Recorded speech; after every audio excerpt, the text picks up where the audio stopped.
বয়স কত আপনার? আমার বয়স 18 হবে আর কি। এখন 18 বছর বয়স। কি গল্প আসলে একেবারে ছোটবেলা থেকে শুরু করি, কোথায় বড় হয়েছেন? আমি আমাদের গ্রামের বাড়িটা হচ্ছে সিরাজগঞ্জ বলে রাখি। আমার দাদু বাড়ি পাবনাতে, বাট আমার নানু বাড়ি সিরাজগঞ্জ। আমরা নানু বাড়িতেই থাকি ছোটবেলা থেকে। আচ্ছা, ঠিক আছে। ছোটবেলা থেকে তো সেখানে আমার বেড়ে ওঠা। আমার বাবা, মানে এটা হচ্ছে আমার জন্মের আগের, আমার বাবা ঢাকাতে চাকরি করতো, সেটা কলা বাগানে।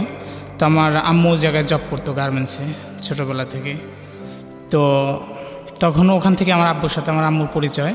তো পরিচয় হওয়ার পরে, এটা আমার আম্মুর কাছে শোনা আর কি, পরিচয় হওয়ার পরে আমার দাদিরা নাকি দেখে আমার আম্মুকে অনেক পছন্দ করছে, লাইক করছে। মানে আমার আম্মু ছোটোবেলা থেকে একটু নামাজ কালাম পড়তো, মানে ধার্মিক টাইপের ছিল, ধার্মিক।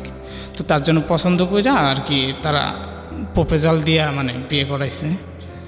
তো বিয়ের পরে চলছে এমনি ভালোই, মানে সংসারটা ভালোই চলছিল। তখন আমার আব্বু দেখা যায় তো কাজ করতো ঢাকাতে, গাড়ি চালাইতো, আমার আম্মু জব করতো গার্মেন্টসে। তো এক পর্যায়ে যখন আমি পেটে আসলাম, তখন মানে আমার আম্মু চলে যায় দেশের বাড়িতে গার্মেন্টসের ছুটিতে আর কি, 1.5 মাস 2 মাস এমনি ছুটি দেয়। তো সেই ছুটিতে দেশের বাড়িতে চলে যায়। তো বলে রাখি তখন মানে দেশের বাড়িতে আমাদের কোনো জায়গা জমি ছিল না আর কি। তো দেশের বাড়ি চলে যায়, যাওয়ার পর আমার খালার বাসায় ওঠে। মানে আমার খালার বাসা তো পার্শ্ববর্তী গ্রামে, তো আমার খালার বাসায় ওখানে যায়। তো বলে যে এমনি এমনি আসছি। তো পরে খালা, ওনাদেরও খুব একটা ঘর ছিল না, পার্শ্ববর্তী ছোট একটা ঘর। তো বলছে যে ঠিক আছে তুই পাশেই থাকিস।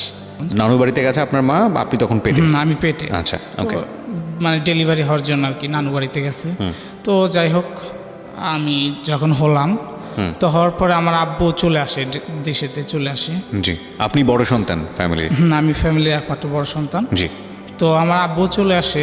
তো আসার পরে দেখা যায় আমার আম্মু আব্বু দুজনে পরিশ্রম করে যে টাকা জমাতো, ওটা দিয়ে দেখা যায় তো মানে একটু জায়গা নিছে। তো দেখে যে এরকম থাকার তো জায়গা জমি না, একটা ছেলে সন্তান হয়েছে আপনার নানু বাড়িতে। এতদিন তো ঢাকাতেই থাকছোস, তো ওই জায়গায় একটু জায়গা জমি কিন। পরে আমার নানুরা সবাই মিলে একটু জায়গা দেখায় জায়গা কিনে দিল আর কি। ওই জায়গায় 6 ডিসিমের মতো এতটুকু জায়গা, মানে আমাদের কোনো রকম থাকার জন্য। তো ওখানে ঘর বাড়ি করে ওখানে আমরা থাকতাছি। তো আমার আব্বু তখন মানে মেকানিক্যালের কাজ জানতো, তো মানে গ্যারেজে কাজ করতো, রিক্সা ভ্যান এগুলো সারতো। তো একটা দোকান দিয়েছে আমার আব্বু বাজারে পাশেই। তো আমি তখন মোটামুটি ভালোই বড় হয়েছি, 7 বছর 6 বছর আমার এরকম হবে কিছু। তো আমি একটা স্কুলে ভর্তি করে দেওয়া হলো। আর আমার আব্বু দেখা যাচ্ছে গ্যারেজে কাজ করছে, তো আমাদের সংসারটা ভালোই চলছে।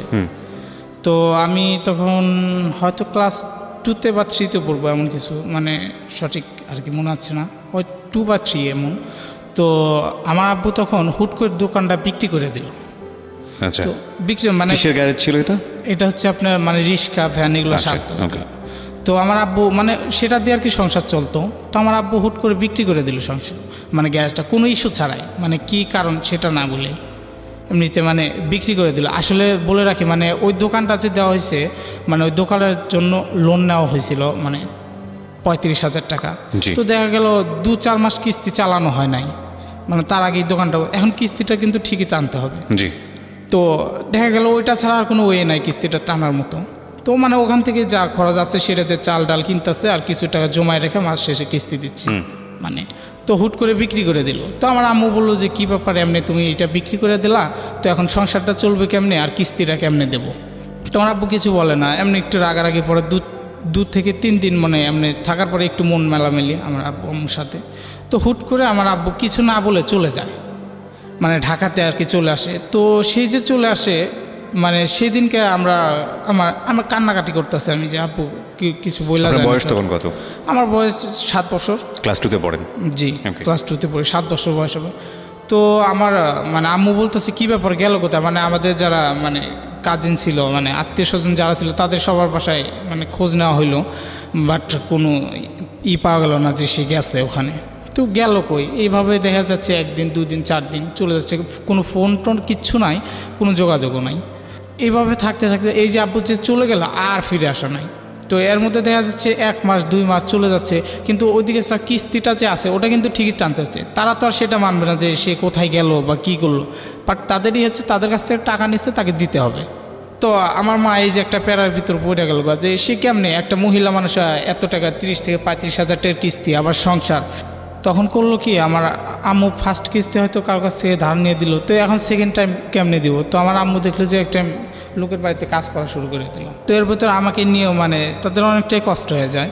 দেখা গেল সামনে ঈদের মানে এই যে চলে গেল, যাওয়ার প্রায় 2 মাস বা 3 মাস পরে মানে ঈদ আসলো। তো তখনও মানে আমার বাবার কোনো খোঁজ খবর নেই।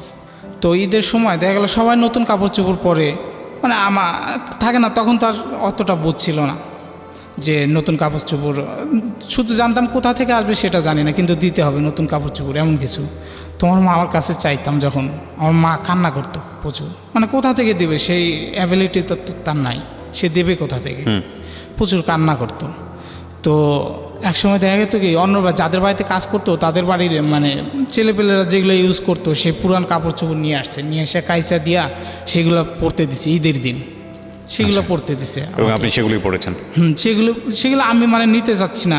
তোমার মা আমাকে বলতেছে যে বাবা দেখ, তোর বাবা তো এমনি চলে গেছে, এই যে কিস্তি টানতে হয়, তোদের খাওয়া খরচ, তারপরে এত কিছু আমি কেমনে দেবো। তো তখন আমি ওগুলো পরে ঈদের দিন গেলাম। আমি বলে রাখি মানে ঈদের দিন এমন একটা সিচুয়েশন ছিল, সবার বাড়িতে দেখা যায় যে ঈদের দিন ভালো মন্দ কিছু রান্নাবান্না এমন কিছু হয়, বাট আমাদের মানে সেরকমই ছিল না রান্না। ঈদের দিন দেখা যেত আমাদের চুলায় জ্বলতো না। যেদিন ঈদ হলো ঈদের দিন দেখা যেত যে মানে কি বলবো, বাসি ভাতটা এগুলা ছিল, এগুলা খেয়ে থাকা হয়েছে ঈদের দিন। তারপর নাস্তা কেনার মতো পয়সাও ছিল না আমাদের কাছে, আমার মার কাছে। বাবা তো তখন খোঁজ খবর নেই যে সময়ের গল্পটা বলছেন। বাবার Okay. তখন খোঁজ খবর নেই। বলেন তারপর। আমার মা যাদের বাড়ি কাজ করতো, তো ওটা হচ্ছে চেয়ারম্যান ছিল, চেয়ারম্যান বাড়িতে কাজ করতো। তো জি। সেই চেয়ারম্যানের বাবা বলতেছে যে তোর তো এমনি কষ্ট হয়, তার করতো ছেলেটাকে আমাদের মাদ্রাসায় দে, আচ্ছা। যেন পড়ুক, তো তো তুই অনেকটা স্বস্তি পাবে, ছেলেটারও পড়াশোনা হলো। তো আমার মা ওই মাদ্রাসায় দেয়। যাওয়ার পরে আমাদের যে মানে প্রতিবেশী যারা, তারা আর এটা মানতেছে না, কয় যে মানে এটা এখানে মানে মাঝহাব নিয়ে একটা দ্বন্দ্ব হইলো, যে মানে আমরা হচ্ছে হানাফি মাঝহাবের লোক, আর আমি যে মাদ্রাসায় গেছি ওটা হচ্ছে মানে আহলে হাদিস। আচ্ছা। তো বলতেছে তোরা মানে এই মাঝহাবের লোক মানে ওই জায়গায় দিছস, মানে পোলাপান্ত উল্টাপাল্টা, মানে যাইতে দিব না আর কি, এই ধরনের ওই মাদ্রাসায় পড়াইতে দিব না। জি। তো আমার মা কি করবো, সেখান থেকে মানে আমাকে আর পড়তে দিল না। আমার প্রতিবেশী যারা, তারা মানে ওই জায়গায় যারা গণ্যমান্য লোক ছিল, তারা আমাদের গ্রামের, তো ওখান থেকে নিয়ে আসলো। নিয়ে আসার পরে এখন স্কুলে দেওয়া দেখা যায় যে খাতা বই এগুলো সব তো কিনে দিতে হয়, বই খাতা মাতা, তো আমার মা পারছে না। তো তখন আমাকে এক জায়গায় কাজে দেয়, মানে আমাদের প্রতিবেশী একটা ছিল, তো সে বলতেছে দেখ তো ছেলেকে নিয়ে এইভাবে সমস্যা হচ্ছে, তো এক কাজ কর, আমার বোনের বাসায় কাজে দে। আচ্ছা। বলতেছে আমার মা আর কি মানে দিতে চাচ্ছে না, কিন্তু মায়ের মন, মা কি চায় যে কারো ছেলে যা কাজ করুক এই এতটুকু বয়সে। তখন আমার বয়স 7 বছর। গেলাম আমি, তারা বললো যে আমাকে প্রতিশ্রুতি দিয়ে নিয়ে গেলো যে আমাকে লেখাপড়া করাবে। আগে থেকে আমার মানে লেখাপড়ার প্রতি একটা ইন্টারেস্ট ছিল, মানে আমি লেখাপড়া করব, ভালো কিছু করব, এমন কিছুই ছিল। ওখানে নিয়ে যাওয়ার পরে দেখা যেত কি ভাই, মানে একটা বাসার মানে গ্রামের বাড়িতে মানে বড় একটা ফ্যামিলির যে কাজগুলো থাকে প্রত্যেকটা কাজ আমাকে করাইতো। দেখা যেত বাসন মাজাইতো, তারপরে আপনার ঘর ঝাড়ু দেওয়া হইতো, তারপরে ভাত দেখা যেত ওরাই করে দিত, আমাকে রান্না করা লাগতো, গোয়ালের গোবর ফালাইতে হইতো, গরুর মানে মানে যাবতীয় যত কাজ একটা জি, বাড়িতে, জি। একটা সংসারে যত কাজ করা লাগতো সব কিছু আপনাকে দিয়ে করা। সব কিছু আমাকে দিয়ে করাইতো। তখন দেখা যেত আমি যদি বলতাম যে আমি করবো না, আমাকে মারধর করা হইতো। তারপরে আমি কি করব, আমি বাড়িতে আসবো, বাড়িতে আসলে আমার মার এই জায়গায় কষ্ট, আমার মা নিজে খাইতে পায় না, আমি দেখি। তো আমি দেখা যেত কষ্ট সহ্য করে অমনি থাকতেছি। তো আমি বলতাম যে আচ্ছা ঠিক আছে, আমাকে কাজ করার সমস্যা নেই, কিন্তু আপনারা যে বললেন যে আমাকে একটু পড়াশোনা করাবেন, তো আমাকে যদি মানে স্কুলে না যাইতে দেন, বাসায় তো আপনারা তো অনেক শিক্ষিত আছেন, তো বাসায় যদি একটু আমাকে পড়াইতেন, তো একটু সময় 1 ঘন্টা বা 2 ঘন্টা সময় করে মানে পড়াইতেন, তাহলে মানে আমি কাজ করি তাতে দুঃখ নাই, যত করা, যদি একটু পড়ানোর সুযোগ দিতেন তা আমার খুব ভালো হতো। তোরা দেখতো মানে বলতে আচ্ছা ঠিক আছে দেবনি, যা কাজ কর, মানে ঝাড়ি জড়ি দিয়ে ছাড়ি দিত, ঠিক আছে যখন সময় পাই তখন পড়াবো, যা কাজ করে এখন। তো আমাকে আসতে দিত না। আমি বলতাম যে ঠিক আছে আমি আমার মাকে একটু দেখতে যাব। তো বলে না, দেখতে যাওয়া লাগবো না, দেখতে যা কী করবি, তো আমি খোঁজ নেবনি তোর মা কেমন আছে। তো আমাকে বলতো তোর মা ভালোই আছে, হয়তো খোঁজ নিত কিনা আমি সেটা মানে সঠিক জানতাম না, কিন্তু আমাকে বলতো আর কি, সান্তানো সব বলতো তোর মা খুব ভালোই আছে আর তোকে যাইতে না করছে, মানে এইভাবে বলতো আর কি। তো আমার বিশ্বাস হতো না যে আমার মা যাইতে না করছে। তো এক সময় ঈদ আসে, এর ভিতর বলে রাখি এই যে নিয়ে গেছে, দেখা যেত যে একটা ভালো কাপড় চোপড় দেখা যায় যতই কাজ করা হয়, তারপরে দেখা যায় ছেঁড়া ছুটায় মানে ছেঁড়া মেরা জামা জুমা এগুলো মানে আমাকে দিত, পরায় রাখতো। আর খাবার দিত ভাই বলি কি বলবো, মানে সবাই খায় যেটা বাঁচতো বাসি পচা সেই খাবারটা আমাকে দিত। এই গল্পটা যারা শুনছেন তাদের অনেকের বাড়িতেই এরকম ছোট ছোট কাজের ছেলে আছে, আমি বিশ্বাস করি। রেডিওতে শোনার পরে আপনার ভেতরে যে অনুভূতিটা হচ্ছে সেটা হয়তো একটা সফট অনুভূতি, কিন্তু এই অনুষ্ঠানটা যদি কোনো একটা সিচুয়েশনাল প্রেক্ষাপটে আপনার যদি ধরনের কোনো মেন্টালিটি থাকে যেটা আসলে ওই শিশুর বড় হওয়ার জন্য খুব কষ্টকর, তাহলে আমার মনে হয় আপনি পরিবর্তন করে একটা অনেক বড় পুণ্যের ভাগিদার হতে পারেন। আর মানে সবচেয়ে বড় কথা হচ্ছে নিজের ভেতরের তো একটা মনুষ্যত্ব আছে, আমরা তো মানুষ, তাই না? তো সেই জায়গার একটা আত্মতৃপ্তির ব্যাপার আছে, সেটাকে আপনি জাগ্রত করতে পারেন। এবং আমরা সবসময় একটা কথা বলি, যে মানুষ যে অবস্থায় থাকুক না কেন, ভুল শুদ্ধ সব কিছু মিলিয়ে আমরা মানুষ। এবং আমরা জন্মের পর থেকে অনেক কিছু সমাজের কাছ থেকে শিখি এবং আমরা ধরে নেই যে এটাই নিয়ম, কিন্তু অবশ্যই আমাদের এথিক্স এবং বিবেকবোধের জায়গা থেকে সব কিছুই প্রশ্ন করা উচিত। আপনি ছোটোবেলা থেকেই হয়তো পরিবারে বড় হচ্ছেন, বিশেষ করে ও যে পরিবারের গল্পটা করছিল, ওই পরিবারে যদি একটা ছোটো ছেলে থেকে থাকে, সে হয়তো মনে করবে যে চাকর বাকরের সাথে এইরকম আচরণ করাটাই বোধহয় নিয়ম এবং এটার মধ্যে কোনো ভুল নেই। ও বড় হয়ে কিন্তু ওর পরিবারে যদি এরকম কোনো ছেলে আসে, ও এরকমই আচরণ করবে। কিন্তু আমরা আসলে প্রতিনিয়তই সমাজের কাছ থেকে এটা শিখছি এবং শিখছি বিনা বাক্য ব্যয়ে, বিনা প্রশ্ন ব্যয়ে এটা শিখছি। কিন্তু মানবিক জায়গা থেকে আমাদের এই জিনিসগুলো নিয়ে প্রশ্ন করার আছে। সোশ্যাল সাইটে বিশেষ করে ফেসবুকে এরকম কোনো সেলিব্রিটির কোনো ছবি চলে আসলে, যে সেলিব্রিটি তো খাওয়া দাওয়া করছে, পাশে হয়তো কাজের মেয়েটা দাঁড়িয়ে আছে। আমি নিজেও একটা পোস্ট করেছিলাম কিছুদিন আগে, আমি একটা রেস্টুরেন্টে খাচ্ছিলাম এবং সেই রেস্টুরেন্টে আমি দেখলাম যে বাবা খাচ্ছে, মা খাচ্ছে, ছোটো একটা বাচ্চা সেও খাচ্ছে এবং কাজের মেয়েটাকে তারা যেটা করেছে, টেবিলের পাশে বসিয়ে উল্টো দিক করে ঘুরে বসতে বলেছে। চিন্তা করে দেখুন কতটা ভয়ানক হতে পারে, কতটা ভয়ানক পাশবিক নির্লজ্জ মানসিকতা হতে পারে। তো আমি বলতেছি আমি বাড়িতে যাব, তো বলতেছে না কেন যাবি, বাড়িতে যাবি, ঈদের দিন এরকম মানে মানুষজন আসবে, অনেক লোকজন আসবে, তো অনেক গ্যামজাম থাকবে, একটু কাজবাজ করতে হবে, তো তুই ঈদের পরের দিন যাস। তো আমি অনেক কান্নাকাটি করতেছি। তো যখন দেখছি তারা আমাকে আর মানাতে পারছে না, কিছুতেই মানে বোঝাতে পারছে না, তো তখন মানে এক পর্যায়ে রাজি হয় যে আচ্ছা ঠিক আছে যাস। তো যাবি কেন, ঈদের দিন যাবি, ঈদের আগের দিন যাইতে পারবি না। তো ঈদের দিন দেখা যায় তো বাড়ির সব কাজ, অনেক সকালে উঠছি, ওইটা যতগুলো কাজ আছে মানে কাজ সব কিছু কমপ্লিট কইরা তারপরে সবাই মাঠে নামাজে যাচ্ছে, তখন মানে আমাকে যে নিয়ে গেছিলো কাজে, ওর গাড়ি আছে মোটর সাইকেল, তো মোটর সাইকেলে উঠাইয়া রাস্তায় নামাই দিল, রাস্তা থেকে একটু দূরে আমাদের বাড়ি। তো আমাকে যখন নামাই দিল দেখি সবাই মাঠে যাচ্ছে, তো নামাই দিয়ে আমার হাতে 150 কি 200 টাকা দিল, দিয়ে বলতেছে ঠিক আছে যা তুই, তো যাস, আমি তোকে আবার নিতে আসবো নি। তো আমি বললাম আমি কিন্তু আজকে বা 2-4 দিনের ভিতরে আমি আর যাবো না। তো আমি চলে গেলাম। আমি তো খুশি যে আমার নামাজ দিয়েছি, এতদিন পরে বাড়িতে আসলাম, সবাই মাঠে যাচ্ছে, তো আমি দৌড়ায় বাড়িতে গেছি। বাড়ির পাশে যা দেখি, তখন দেখি আমার মা কান্না করতেছে, অনেক কান্না। তো আমি যখন মাকে ডাক দিলাম, মা আমাকে দেখা আমাকে জড়ায় ধরে আরও বেশি কান্না শুরু করে দিল, হাউমাউ করে কান্না শুরু করে দিল। বলতেছে যে তুই এতদিন খোঁজ খবর নেস নাই, এই যে ওদের কাছে বলছি যে তুই একবার এলে বাড়িতে, তুই নাকি বলছো যে আসবি না, তুই ওখানেই ভালো আছোস, ওখানেই থাকবি, ওখানেই থাকস, অনেক ভালো আছোস, আমি তোকে এতদিন মানে দেখতে পারি না। মা গিয়ে দেখতে পারতো না ওখানে? না, আমার মাও যাইতো না। যেত না কেন? বলতো ওরা আইসা বলতো যে ও ভালো আছে ওখানে, এখন আসবে না, যায় না, এমনি আচ্ছা তো বলতো। আর আমি বলতাম আমি আমার মার কাছে যাব, ওরা আমাকে বলতো যে আমার মা উল্টা মেসেজ দিত আর কি। ওরা হয়তো বুঝতে পেরেছিল যে আপনার মার সঙ্গে দেখা হলে হয়তো ওরা কাজ করাতে পারবে না বা এরকম কোনো কিছু, হয়তো এমন কিছু। হ্যাঁ। তো আমি যখন আসলাম আমাকে দেখে মা খুব কান্না করতেছে। তো আমি আসলাম যে তখন মানে আমি খুব ক্ষুধার্ত ছিলাম, না খেয়ে চলে আসছি ওখান থেকে। তো মাকে বললাম মা বাড়িতে কি কিছু আছে, তো আমাকে দাও, আমি কটা খাই। তো আমার মা আরও বেশি কান্না করল, কয় বাবা বাড়িতে তো হাড়ি জ্বলে নাই, মানে রান্না হয় নাকি আর কি।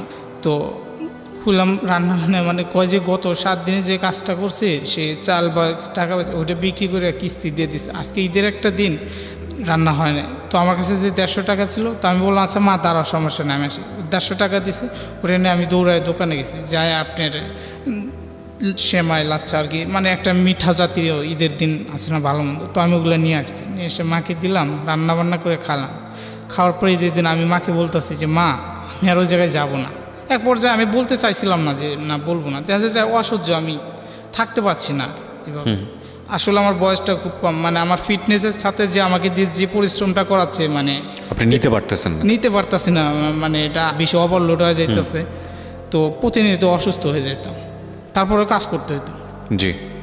তো আমি মাকে বললাম এসব, তো আমার মা বললো ঠিক আছে বাবা, তোরা যাওয়া লাগবে না, যা। তো ওরা পরবর্তীতে আবার নিতে আসছিল। আমার মা বলছে না, আমি খায়া থাকি না খায়া থাকি, আমি আমার ছেলেকে নিয়েই থাকবো, আর ছেলে আমার সাথেই থাকবে, আমি আর দেবো না আপনাদের ওই জায়গায় কাজে। আমার মা আবার আমাকে স্কুলে ভর্তি করে দিল। আমি বললাম মা, তো আমি আবার না স্কুলে ভর্তি, মানে আমার পড়ার প্রতি আগ্রহটা আগের থেকে ছিল যে আমি পড়াশোনা করব। মানে আমার যখন বুঝ হয়েছে তখন দেখছি একটু পড়াশোনা করে হয়তো ভালো কিছু করব, এমন কিছু। তো আবার স্কুলে ভর্তি করে দেয় আমাকে। তো আমি স্কুলে যাচ্ছি।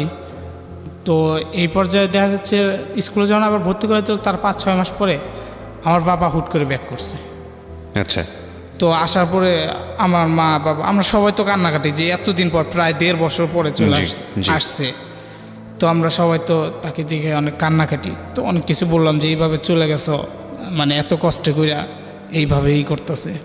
তো আমার বাবা হয়তো ভুল বুঝতে পারছে, তো বলতেছে আসলে মানে এটা আমারই ভুল, মানে তার ভুলটা সে বুঝতে পারছে, সে বলতেছে আসলে এভাবে চলে গেছে। তো আসার পরে আবার আমাদের সাথে থাকতেছে, একসাথেই থাকতেছি। আমার বাবা যখন নেক্সট টাইম আবার আসলো, তখন আবার একটা গ্যারেজে কাজ করতো, গাড়ি গ্যারেজে। জি। আবার কাজ নিল। তো নেওয়ার পরে যে আমাদের যে মানে 5 শতক জায়গা কিনা হলো, আমার মা টাকা করলো বাড়ি করার জন্য, একদম বাড়ি করার জন্য। তো বাড়ি করলাম 5 শতক জায়গা নিয়ে। তো এই জায়গায় বলি, মানে আমাদের বাড়িটা যে করছি তার বাড়ির পাশে, মানে আমি সেই ভদ্রলোকটার নাম বলবো না, হয়তো মানে সে সমাজে গণ্যমান্য একটা লোক, তার নাম বললে হয়তো সম্মান ক্ষুণ্ণ হবে, আমি চাচ্ছি না তার সম্মান ক্ষুণ্ণ। বাট আমার সাথে যেটা করছে আমি সেটা বলতেছি। তার জায়গাটা অনেক ছিল, বাট আমাদের যে 6 শতক জায়গাটা নিছি না, মানে এই জায়গাটার কারণে ওর বাড়িটা আর কি একটু অগোছানো লাগে, মানে প্লেসমেন্টটা ঠিক মতো মানে অগোছানো লাগে। তার কারণে এই যে একটা শত্রুতা। আর দেখা যেত কি, বাড়িতে আমরা ঘুমাচ্ছি, রাত্রে ঠিক মতো ঘুমাইতে যেত না, ঢিল মারতো চালে। তারপরে আবার দেখা যেত মানে আশেপাশে চতুর্পাশে ওর জায়গায় বেড়া দিয়ে রাখতো, এখান থেকে যাইতে পারবে না। বাট আমরা তো অসহায়, মানে তারা হচ্ছে সম্মানের একটা মানে সম্মানীয় লোক, গ্রামে পাওয়ারফুল লোক। দেখা যেত আমরা যদি কার কাছে বিচার দেবো, বলবো গ্রামের যারা মাতবর আছে তাদের কাছে বলবো, তারা তো মাতবরদের একজন। তো তাদের কাছে বললে লাভ কি, কোনো পাওয়া যেত না, ওখান থেকে কোনো ফিডব্যাক পাওয়া যেত না। এই যে তোর মুরগি আমার বাসায় আসলো কেন, আমার বাড়িতে আসলো কেন, আমার ধান খাইলো কেন, এই নিয়ে ছোটোখাটো বিষয় নিয়ে না লাগছে লাগে আমার মাকে খুব মারে, প্রচণ্ড মারে। মারার পরে মাথা ফাইটে যায় আমার মার। এটা মানে আমার বাবা প্যাক করার পরে আচ্ছা যখন আসলো, তো আমার মার মাথা একদম ফাইটে দেয়। ফাটার পরে আমার মাকে হসপিটালে নিয়ে যা চিকিৎসা করার পরে এটা গ্রামের 10 জনকে জানাই কি লাভ, কোনো রেসপন্স নাই এটা। তো এক পর্যায়ে আমরা ওই জায়গাটা ছেড়ে চলে আসি, মানে বাধ্যতামূলক দিতে হয়। তারপরে আমরা ওখান থেকে জায়গাটা বিক্রি করে দিই ওদের কাছে, বাধ্যতামূলক ওদের কাছে বিক্রি করে দিয়ে আমরা চলে গেলাম আর এক জায়গায়। মানে ওই জায়গায় আরও পার্শ্ববর্তী গ্রামে আমার এক নানা ছিল, মানে আমার আপন নানা, চাচাতো ভাই, ওর জায়গার পাশে একটু জায়গা ছিল, ওখানে আবার জায়গা কিনলাম। এখানে যে জায়গাটা বিক্রি করলাম, এইটার ব্যাংকে থেকে আবার কিছু লোন নিলাম। আচ্ছা। লোন নিয়ে কিন্তু আমাদের সেরকম অ্যাবিলিটি ছিল না, হয়তো গ্রামের আমার নানা তারা বললা যে ঠিক আছে জামিনদার হয়ে নিয়ে দিয়ে আবার একটু জায়গা কিনলাম। আচ্ছা। কেনার পরে ওই জায়গায় থাকতেছি। তো থাকার পরে না এইভাবে প্রায় আমি স্কুলে যাচ্ছি, আমি তখন ক্লাস 5-এ হয়তো পড়ি। তো আমার বাবা আবার চলে যায় নিরুদ্দেশ, আগের মতোই লাপাত্তা, কোথায় গেছে মানে কোনো নেই, খোঁজ নাই। তো আবারও সেই যেই আগের মতোই দুর্দশা। আমার মা দেখা যেত লোকের বাড়িতে কাজ করতেছে। তো তখন আবার বলে রাখে আমার আর একটা ভাই হয়েছে, তো এর ভিতর আমার আর একটা ছোটো ভাই হয়েছে। আমার আব্বু যখন আবার ব্যাক করলো না, তখন আমার আর একটা ছোটো ভাই। দেখা যেত আগে আমি একা ছিলাম, এখন আমার আর একটা ছোটো ভাই। তো আমাকেই দেখবে নাকি, সে তো আরও ছোট ছেলে, তো আরও খরচ বেশি। তো তখন করতো কি, আমি নিয়ে থাকতাম, আমার মা দেখা যেত যে এক বেলা বা হাফ বেলা কাজ করতো, কাজ করে নিয়ে আসতো, সেটাই খাইতাম। তো একদিন আমার মার প্রচুর জ্বর হয়, অসুস্থ, কাজে যাইতে পারে না। তো প্রায় একটা না 2 দিন জ্বর থাকে। এখন যে ডাক্তারের কাছে যাবে একটা ওষুধ কিনবো, সেই টাকাটাও কাছে নেই। আচ্ছা। একটা ওষুধ কেনার টাকাটা পর্যন্ত নাই। তো তখন আমার মা অসুস্থ 2 দিন ধরে, 2 দিন যে অসুস্থ, এই 2 দিনের একটা মুঠ মানে দানাও আমরা খাইতে পারিনি, আমাদের চুলায় হাঁড়ি ধরে না। কারণ কোথা থেকে আসবে? আমার মা কাজ করতো, তারপরে নিয়ে আসতো, তারপরে তো খাওয়াইতো।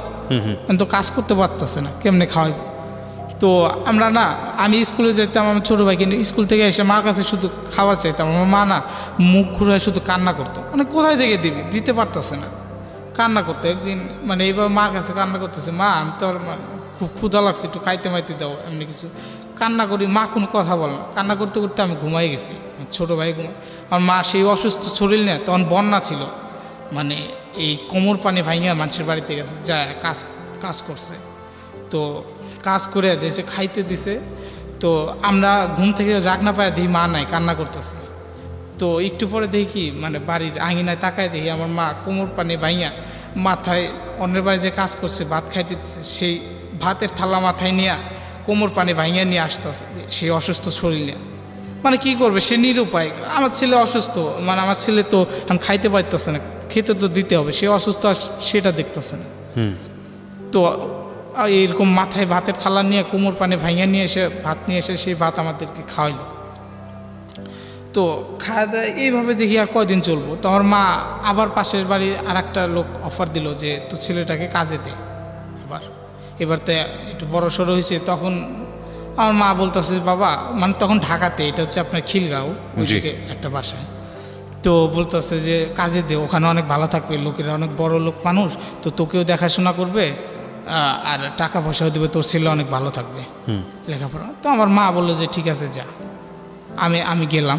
তো ওখানে যাওয়ার পরে তো ওখানে কাজে গেলাম, যখন আমার কাজ ছিল হয়তো মানে গাড়ি মারি মুছতাম, গাড়ি যখন ওরা আসতো অফিস শেষে গেটটা খুলে দিতাম, গাড়ি ঢুকাতাম, এতটুকু। তো ওরা বেশ মাসখানেক থাকলাম ভালোই, মানে ওখানে যে মানে বাড়িয়ালি যে ছিল সেই আন্টিটা, উনি খুব ভালো ছিল, নানি বলতাম ওই নানিটা, বাট ওনার ছেলেরা আমার সাথে খুব খারাপ ব্যবহার করতো, একটা ছেলে। জি।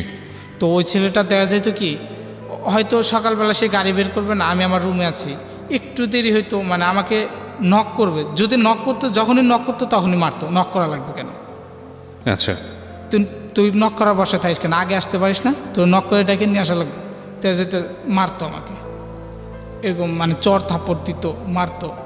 তো একদিন না মানে সে আসছে, তো আমি আবার তিনতলায় গেছি, ওর আর এক ভাইয়ের বাসায় বাজারের জন্য দিছে, বাজারটা নিয়ে তিনতলায় গেছি। তো ওই ছোট ভাই আসছে, আসার পরে আমার গেট খুলতে দেরি হয়েছে। তো উনি আইসা যখন খুলে দিছি, আইসা ভিতরে গাড়িটা ঢুকায় বেত নিয়ে 3-4টা বেত এক জায়গায় করে নিয়ে আমার মারছে প্রচুর, একদিন মারতে মারতে উঠোনে ফালাই দিছে যে তুই, আমি গেটে এতক্ষণ ধরে দাঁড়ায় আছি, তুই গেছিলি কই, এই বলে মানে প্রচুর মারধর করছে আমাকে। মারধর করার পরে আমি কি করব, মানে ওখানে থাকতে হবে আর কি, না থাকে তো উপায় নেই, সে আগের মতোই। তো আমি মারধর খায় ওখানে থাকতাম। তো থাকার পরে দেখা যেত ওখান থেকে কিছু টাকা পেতাম, তো ওই টাকাটা বাড়িতে দিলে আমার মা আর কি, মানে আগে যেখানে করতাম ও টাকা পয়সা দিত, আবার মারধর করতো, বাট মানে ওর টাকা পয়সা দিত কিছু, সেটা মাকে দিলে কিস্তিটাও চালাইতে পারতো, মানে মার সংসারটা মোটামুটি ভালোই চলতো, আমার ছোটো ভাইকে নিয়ে ভালোই চালাইতে পারতো, আমি কিছু টাকা দিতাম। তো তারপরে দেখতাম যে যতই কষ্ট হোক এখানে থাকবো। তো একদিন আমাকে পাঠাইছে হচ্ছে আপনার মুরগি আনতে, বুঝছেন, তো মুরগি আনার জন্য বাসায় যা মুরগি নিয়ে আসি। তো মুরগি আনতেছি, মুরগির দাম হয়তো 300 টাকা ছিল, হয়তো কেজিতে আজকে হিসাব আসছে 300 টাকা। তো উনি আমার কাছে পাঠাইতেছিল 200 টাকা, মনে এমন কিছু। আমি মুরগিটা নিয়ে আসছি, হয়তো বাকি থেকে 50 টাকা বাকি রেখে আসছি। আসার পরে ওনাকে এসে বলছি যে আসলে মানে মুরগির দাম তো 300 টাকা হয়েছে, আপনি তো 250 টাকা দিয়েছিলেন, মানে 50 টাকা বাকি রেখে আসছি। তো সে হয়তো তার খেয়াল ছিল না কি সেটা জানে, সে বলতেছে তোরে না আমি 300 টাকা দিলাম, 50 টাকা আবার কী করলি তুই, মানে মিথ্যাটা বলতেছিস কী করলি 50 টাকা বল। পরে রুমের ভিতর ঢুকাইয়া আমারে মানে 50 টাকার জন্য এমন মারে 4-5টা, মানে দেখা যেত যখন মাঝে মাঝে মারতো না, আমি চিল্লাপাল্লা করতাম, ওর মা উপর থেকে নেমে আসতো, নেমে এসে হয়তো ঠেকাইতো, ওর মা খুব ভালো মানুষ ছিল। জি। তো থামাইতো যে ঠিক আছে তুই ছেলেটাকে এইভাবে মারাস কেন, যাই হোক ভুল করতেই পারে, তাই ওকে মারতে হবে এমন কিছু, মানে ওর মা খুব ভালো ছিল। তো সেদিন করে কি দরজা লাগায়, মানে যাতে কেউ না আসতে পারে, দরজা লাগায় আমাকে এত মারে, জায়গায় জায়গায় ফাইটে ফুটে যায়, এখনও সেই দাগ আছেই, একবার মাইরা রক্তাক্ত করে ফেলায়। মানে যখন দেখতেছে যে মানে তার যতক্ষণ মানে খায়েশ না মিটতেছে ততক্ষণ মারতেইছে। তো মার এইভাবে এক পর্যায়ে যখন আমি সেন্সলেস হয়ে গেলাম, তখন দিয়েছে 250 টাকা, বলছে 300 টাকা, মানে তার আমি আসলে নেই নাই, কয় যে এইটুকু 50 টাকার জন্য এইভাবে একটা ছেলেকে এইভাবে মারতে হবে নাকি। তো তারপরে চলে গেল, আমি অসুস্থ ছিলাম। তো সুস্থ হওয়ার পরে কিছুদিন পরে আমি মানে একদিন বাসার ছাদে ফুলের টপে পানি দিতে গেছি, জি, নিচ দিয়ে। তো পানি দিতে গিয়ে রাস্তার পাশেই তো বাসাটা, তো হয়তো পাইপ দিয়ে ফুলের টপে পানি দিতেছি, একটু পানি নিচে পড়ছে। তো নিচ দিয়ে যাচ্ছিল সে ওই এলাকার যে মানে ছাত্রলীগ ছিল, ছাত্রলীগের যে মেন নেতা ছিল তার ভাতিজা, একমাত্র ভাতিজা নিচ দিয়ে যাচ্ছিল। তো ওর শরীরে একটু পানি পড়ছে। জি, পানি পড়ার পরে নিচ থেকে অনেক গালাগালি করতেছে, বুঝছেন। গালাগালি পড়ার পরে আমি একটু নিচ দিকে তাকাইছি, তাকাই দিয়ে গালাগালি করতেছে। পরে বললাম যে আমি তো ভাইয়া আসলে আপনাকে দেখে পানিটা দেই নাই, এখানে ফালাই ফুলে পানি দিতেছি, হয়তো আপনার শরীরে মানে একটু পড়ছে, তো ভাই কিছু মনে করে না। তখন করছে কি, এতটুকু ইটের আতলা তুইলা মানে ঢিল মারছে, নিচ থেকে উপর দিকে ঢিল মারছে। তো মারার পরে ঢিলটা আমার মাথায় পড়ছে, উপর দিকে ওইটা নিচ দিকে মাথায় পড়ছে। পরে আমার একটু রাগ হইলো। হওয়ার পরে আমি আবার করলাম কি, ওই ইটাটা তুইলা আমি আবার উপর থেকে নিচ দিক ছুঁড়ে দিচ্ছি। তো আমি আবার মানে তখন আমি একটু রাগেই মারছি আর কি। তখন হয়তো মানে সেইভাবে ভাবতাম না যে এটার জন্য হয়তো বড় কিছু হবে। তো ও এইদিকে উপর দিকে তাকায় আছে। তো যখন ঢিলটা ছুটছি তখন ঢিলটা যাওয়ার চোখে পড়ে, বড় একটা ইটের আদলা উপর থেকে মারছি, ওই দিক তাকায় আছে, চোখে যা লাগছে। লাগার পরে তো চোখ দিয়ে ব্লাড হইতেছে, ও নগদ ওই জায়গায় পড়ে গেছে। আমি তো ভয় যে আল্লাহ কি করলাম, এটা একদম বিকৃত হয়ে গেছে, সেইটা হয়তো গেছে এমন কিছু। অনেক জোরে ছুটছি তো। তো তখন তো বাসার সবাই তো মানে একটু পাওয়ারফুল লোক, তারা অনেক সবাই খেপে টেপে যায়। তো বাসায় আসে, এক পর্যায়ে বাসায় এসে মানে ভাঙচুর এই অবস্থা, মানে কাটারি মাটারি এটা সেটা নিয়ে এসে মানে দরজা ধাক্কাইতেছে, দরজা তো নক করে দেওয়া। বলতেছে যে বাড়ির আরও যারা ছিল তারা বলতেছে আচ্ছা ঠিক আছে, যাই হোক একটা মানে এর একটা শুরু হবে, আসুক ভাই, আপনার এরকম উত্তেজিত হইতেন না। তোরা বলতেছে যে ছেলেটাকে বের করে দেয়, তারপরে বিচার যা করা লাগে আমরা করতেছি, কিন্তু ছেলেটাকে দিতেই হবে। মানে ওরা উশৃঙ্খল হয়ে গেছে এক পর্যায়ে কাটায়। তো আমি তো ভয়, কি করব। পরে ওরা আসে, উপরে আসে আমাকে খুঁজতে। তো আমি তো ভয় করছি কি, মানে ছাদে যে টাঙ্কি থাকে টাঙ্কির ভিতরে ফলাইছি যাতে আমার আর না পায় খুঁজা। জি। তো তখন ওরা মানে খুঁজা মুজা যায় আর পায় না, না পায়া আমাকে খুঁজা পায় না। পরে নিচে যায়, মানে ওরা তো নিচে দেয়া যায় এক পর্যায়ে, মানে ওই জায়গায় থেকে নড়তাইছে না, এমন অবস্থা। 3-4 ঘন্টা হয়ে যাইতেছে ওই জায়গায় বসে আছে, ওকে দিতে হবে। ওদের কথা হলো যে ওকে বের করে দিতে হবে। তো তখন মানে ওই আমি যে বাসায় কাজ করতাম না, ওই বাসার মালিক একজন ছিল চক্ষু মানে বিশেষজ্ঞ ডাক্তার। তো উনি ইমিডিয়েটলি ওনাকে নিয়ে হসপিটালে যায়। যাওয়ার পরে মানে অপারেশন থিয়েটারে নিয়ে দেখে মানে চোখ একটা এটা বাতিল আর কি। আচ্ছা। চোখটাই পুরো ইয়ে হয়ে গেছে, নষ্ট হয়ে গেছে, একটা চোখ কানা। তো এক চোখ অন্ধ হয়ে গেছে। তখন তো ওরা তো আরও বেশি বিগড়ে গেছে। তো তখন তো বাসায় ফোন দেওয়া বলতেছে মানে আমার নানির যে আম্মু এমন এমন কথা, ছেলেটার চোখ তো ওইটা নষ্ট, একবার বাতিল হয়ে গেছে। এই নিউজটা তো ওরা শুনলে তো আরও বিক্রি। তো এখন কী করবো, ও কই? ওরা বলছে যে ওরে তো খুঁজা পাইতেছে না, ও গেছে কই। পরে আমি তো আবার টাঙ্কির ভিতরে পলাইছি, ওরা তো পুরো সাত খুঁজা দেখছে নাই। পরে আমি টাঙ্কির ভিতর থেকে বাইরে ছাদে দাঁড়ায় আছি। তো আমাকে আবার নিয়ে আসছিল আমার এক ভাই। ওই ভাই আবার মানে ওই জায়গায় পড়াশোনা করতো, ওই বাসার সাথে ম্যাচ ছিল, ওই ম্যাচে থাকতো। তো ওই ভাই নিজ দিয়ে যাইতেছে, আমি ডাকতেছি, শুনতেছে না উপর থেকে। পরে একটা ফুল ছুঁড়ে মারছি, মারার পর ওই ভাইয়ের সামনে পড়ছে, উপর দিকে তাকাইছে। তাকাইলে পরে আমি বললাম যে আমি ভাই এনে উপরে আসেন।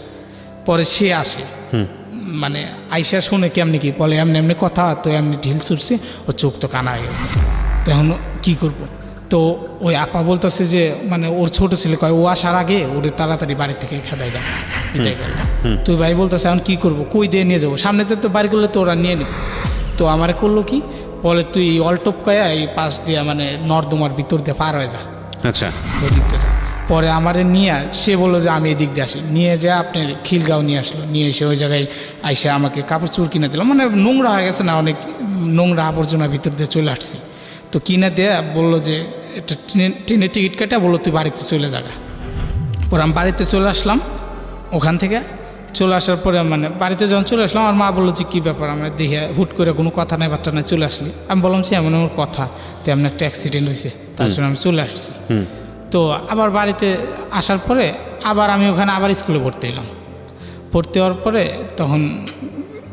তখন ওখানে ক্লাস 6-এ ভর্তি হলাম। হওয়ার পরে 6 পড়লাম, 7-এ উঠলাম। 7-এ ওঠার পরে তখন দেখতেছে আমি মানে আমার লেখাপড়ার খরচ আরেকটু বেশি বাইরে যাইতেছে। আমার মা তো সেই অন্যের বাড়িতে আগের থেকে হাড় ভাঙা পরিশ্রম করতেছে, এভাবে আর কতদিন চলে না। তো আমার বলতেছে একবার যে বাবা তুই কর, এক জায়গায় খোঁজ পাইছি তোর বাবা নাকি ঢাকায় থাকে, মানে আমার বাবার সাথে একটা লোক গাড়ি চালাতো, সে আবার আমাদের বাড়ি। তো সে এসে বলতেছে আমি তো এমনি এমনি মাহমুদুল্লাহ বাবারে ওই জায়গায় একদিন দেখছি। আচ্ছা। তো আমার মা বললো যে বাবা তাহলে এক কাজ কর, তুই ওর সাথে যা দেখ তোর বাবারে মানে কোনো খুঁজা পাস কিনা। তো সে আমাকে নিয়ে যাইতে রাজি হলো, পরে তার সাথে আমি গেলাম। তখন আবার ঢাকায় আসলাম।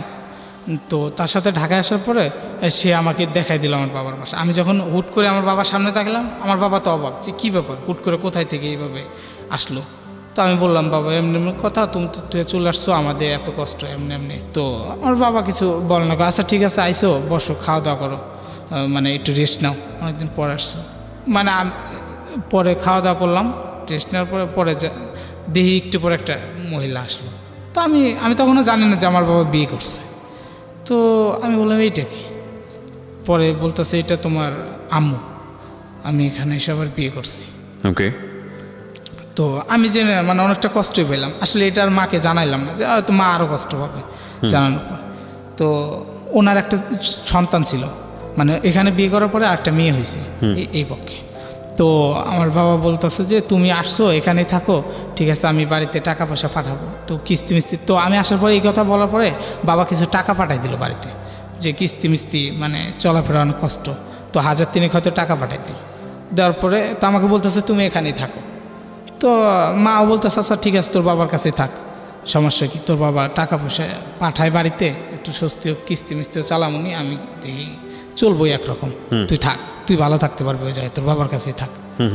তো বাবা এই জায়গায় থাকতাম। তো ওই যে আবার বিয়ে করছে, আমি ওনাকে আন্টি বলে ডাকতাম, মা বলতাম না কখনো। আচ্ছা আচ্ছা। তো ওই আন্টির একটা মেয়ে ছিল ছোট। তো আমি যখন আসলাম তখন আমার বাবা বলতেছে যে তুমি ওর দেখাশোনা করো, তোমার আন্টি চাকরি করে। তখন আমাকে বাসায় রেখে আমি ওই ছেলেটা, মানে একটা মা যেভাবে ছেলেটাকে মেয়ে লালন পালন করে, আমি ওই মেয়েটাকে সেইভাবে মানে দেখাশোনা করতাম। উনি চাকরি করতো, আচ্ছা। ওই আন্টিটা চাকরি করতো, আমার বাবা কাজ করতো ডেলি লেবারে। দেখা যেত বাসায়, মানে আমি সারাদিন ওর লালন পালন করতাম, ওরা কাজ করতো। এইভাবে একদিন মানে আন্টি চাকরি ছেড়ে দেয়, মানে আর চাকরি করবে না সে, মানে বলে যে এইভাবে আমি চাকরি করি আর তুমি একটা ছেলে নিয়ে আসছো, এত বড় একটা ছেলে বসায় খাও আর আমার টাকা বাড়িতে পাঠাও, মানে এক ধরনের দ্বন্দ্ব, যে তুমি ওর আমি কাজ করি সেই টাকা বাড়িতে পাঠাই দাও, হ্যান ত্যান, মানে এইটা নিয়ে প্রতিনিয়ত ঝগড়া হইতো আমাকে নিয়ে। আচ্ছা। তো আমি ওখানে থাকি কেন, এমন কিছু, আমাকে চলে যেতে হবে। তো তারপরে উনি চাকরি বাদ দিল, বলে আমি আর চাকরি করবো না। তো আমার বাবা বললো ঠিক আছে তুমি না করলে। পরে আমার বাবা আমাকে তখন একটা কাজে লাগাই দেয়। তো ওই পিঠা বিক্রি করতাম আমি। তো তখন কাজে লাগাই দেয়, আমি পিঠা বিক্রি করি, আমি কিছু টাকা মানে রোজগার করতাম, আমার বাবাই রোজগার করতো, উনি বাসায় বসে বসে খাইতো। তো খাইতো আর দেখা যেত যে আমার সাথে প্রতিনিয়ত খারাপ ব্যবহার করতো। আচ্ছা। একটু খারাপ বিহেভ করতো এই ধরনের। তো একদিন হুট করে কিনে যেন কী হয়েছে, আর সে আমারে মানে মারে প্রচুর। আমি তখন একটু তো মোটামুটি ভালোই বড় হয়েছি, তো মারে। তা আমি আবার এইটা নিতে পারতাছি না যে সে আমাকে মারবে কেন এইভাবে। আমি কাজ করি, আমার বাবাই কাজ করে, সে বৈশা বৈশা খাইতেছে, আচ্ছা ঠিক আছে তাতেও সমস্যা নাই। সে আমার সাথে এইভাবে প্রতিনিয়ত খারাপ বিহেভ করে, আবার আজকে আমার মারলো। আমি না নিতে পারে আমি রাগের মারে তাকে একটু মারি। আপনার সৎ মাকে? 2-3টা মানে চর থাপ্পড় দিই আর কি সেদিন। ওকে। তো তারপরে সে এইভাবে, তো বাবা আসলে বাবার সাথে এটা নিয়ে অনেক ঝগড়া হয়। সে দেখা যেত কি আমার আব্বুর সাথে প্রতিনিয়ত ঝগড়া হইতো, বুঝছেন, আমার আব্বুকে সে মারতো ধরে, এমন অবস্থা। মানে দুজন যখন ঝগড়া হইতো আমি থাকতাম না, দেখা যেত বাপে মায়ের ঝগড়া করতে, সেই জায়গায় তো থাকা সম্ভব না। দরজা লাগায় দুজন, মানে হুড়াহুড়ি এক ধরনের পাড়াপাড়ি এরকম অবস্থা হইতো, ছোট একটা বিষয় নিয়ে। সে অনেক উশৃঙ্খল টাইপের ছিল আর কি একটু। তো আমার বাবার সাথে একদিন কি না যেন ঝগড়া হয়েছে। তো সে হুট করে করছে কি, মেয়েটারে মানে আমি যে প্রতিদিন কাজ করে টাকা জমাইতাম না, সেটা এক জায়গায় রাখতাম। তো একদিন আব্বুর সাথে ঝগড়া হয়ে সেই টাকাটা নিয়ে সে চলে গেছে মেয়েটারে ফালায়। আচ্ছা। ছোট একটা মেয়ে, প্রায় 1 বছর বয়স হবে তখন, মেয়েটাকে ফালায় সে টাকাটা মানে টাকা নিয়ে চলে গেছে। কোথায় গেছে কোনো খোঁজ নাই। তো বাড়ির সবাই, বাসার সবাই কইতেছে হায় হায়, এত ছোট একটা বাচ্চা এইভাবে কান্নাকাটি করতে, সে গেছে গোটে। সারাদিন আমরা খোঁজাখুঁজি করি, তাকে আর পাই না, কই গেছে আর পাই না।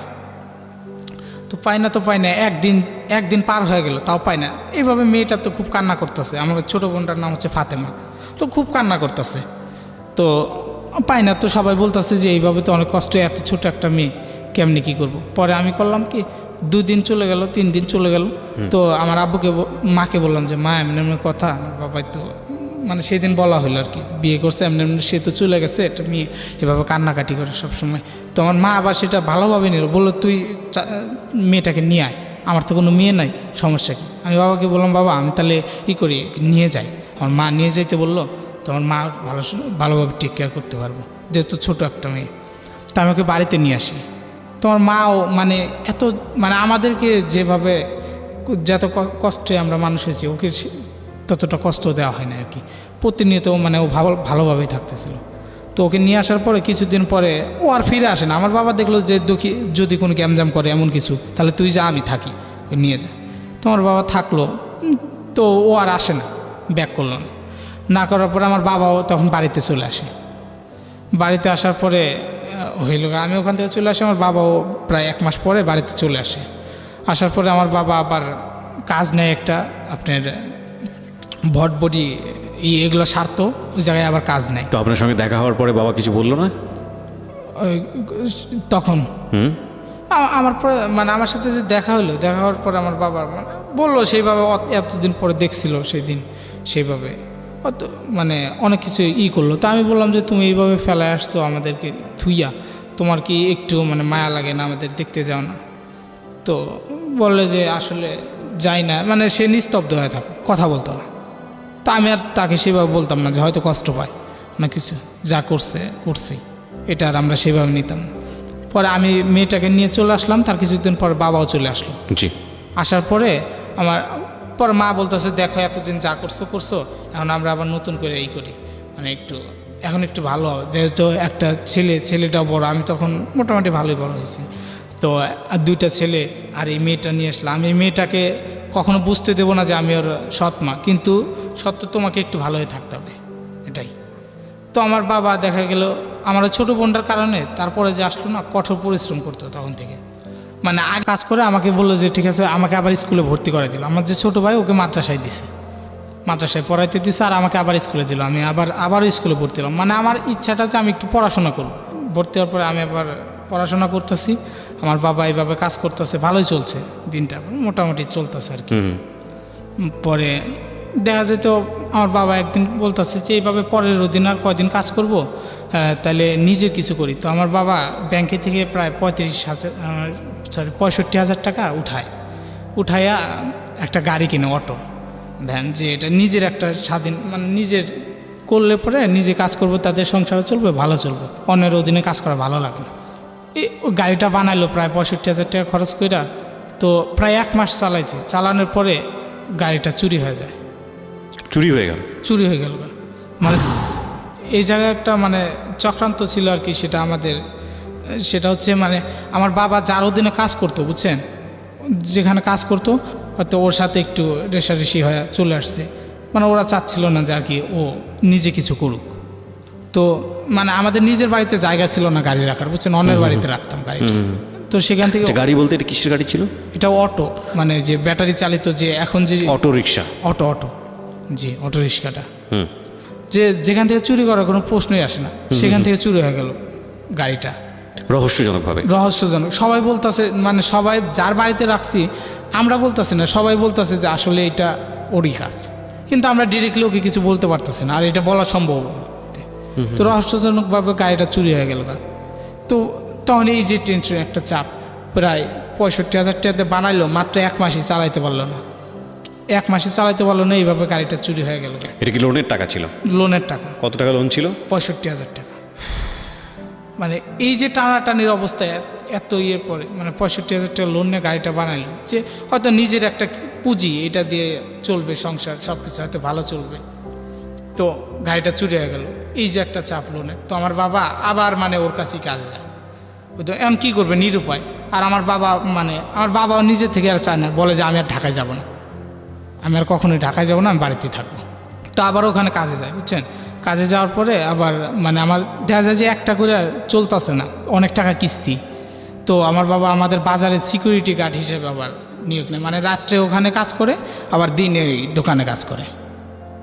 পরে এইভাবে ওই জায়গায় মানে একসাথে 2টা জব করে, যে তাছাড়া তো আর পারতেছে না সংসারটা চালাইতে।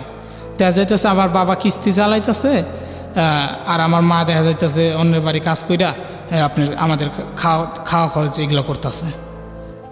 তো এইভাবে এক পর্যায়ে প্রায় বেশ কিছুদিন করার পরে আমার ওই বাজারে একদিন চুরি হয়।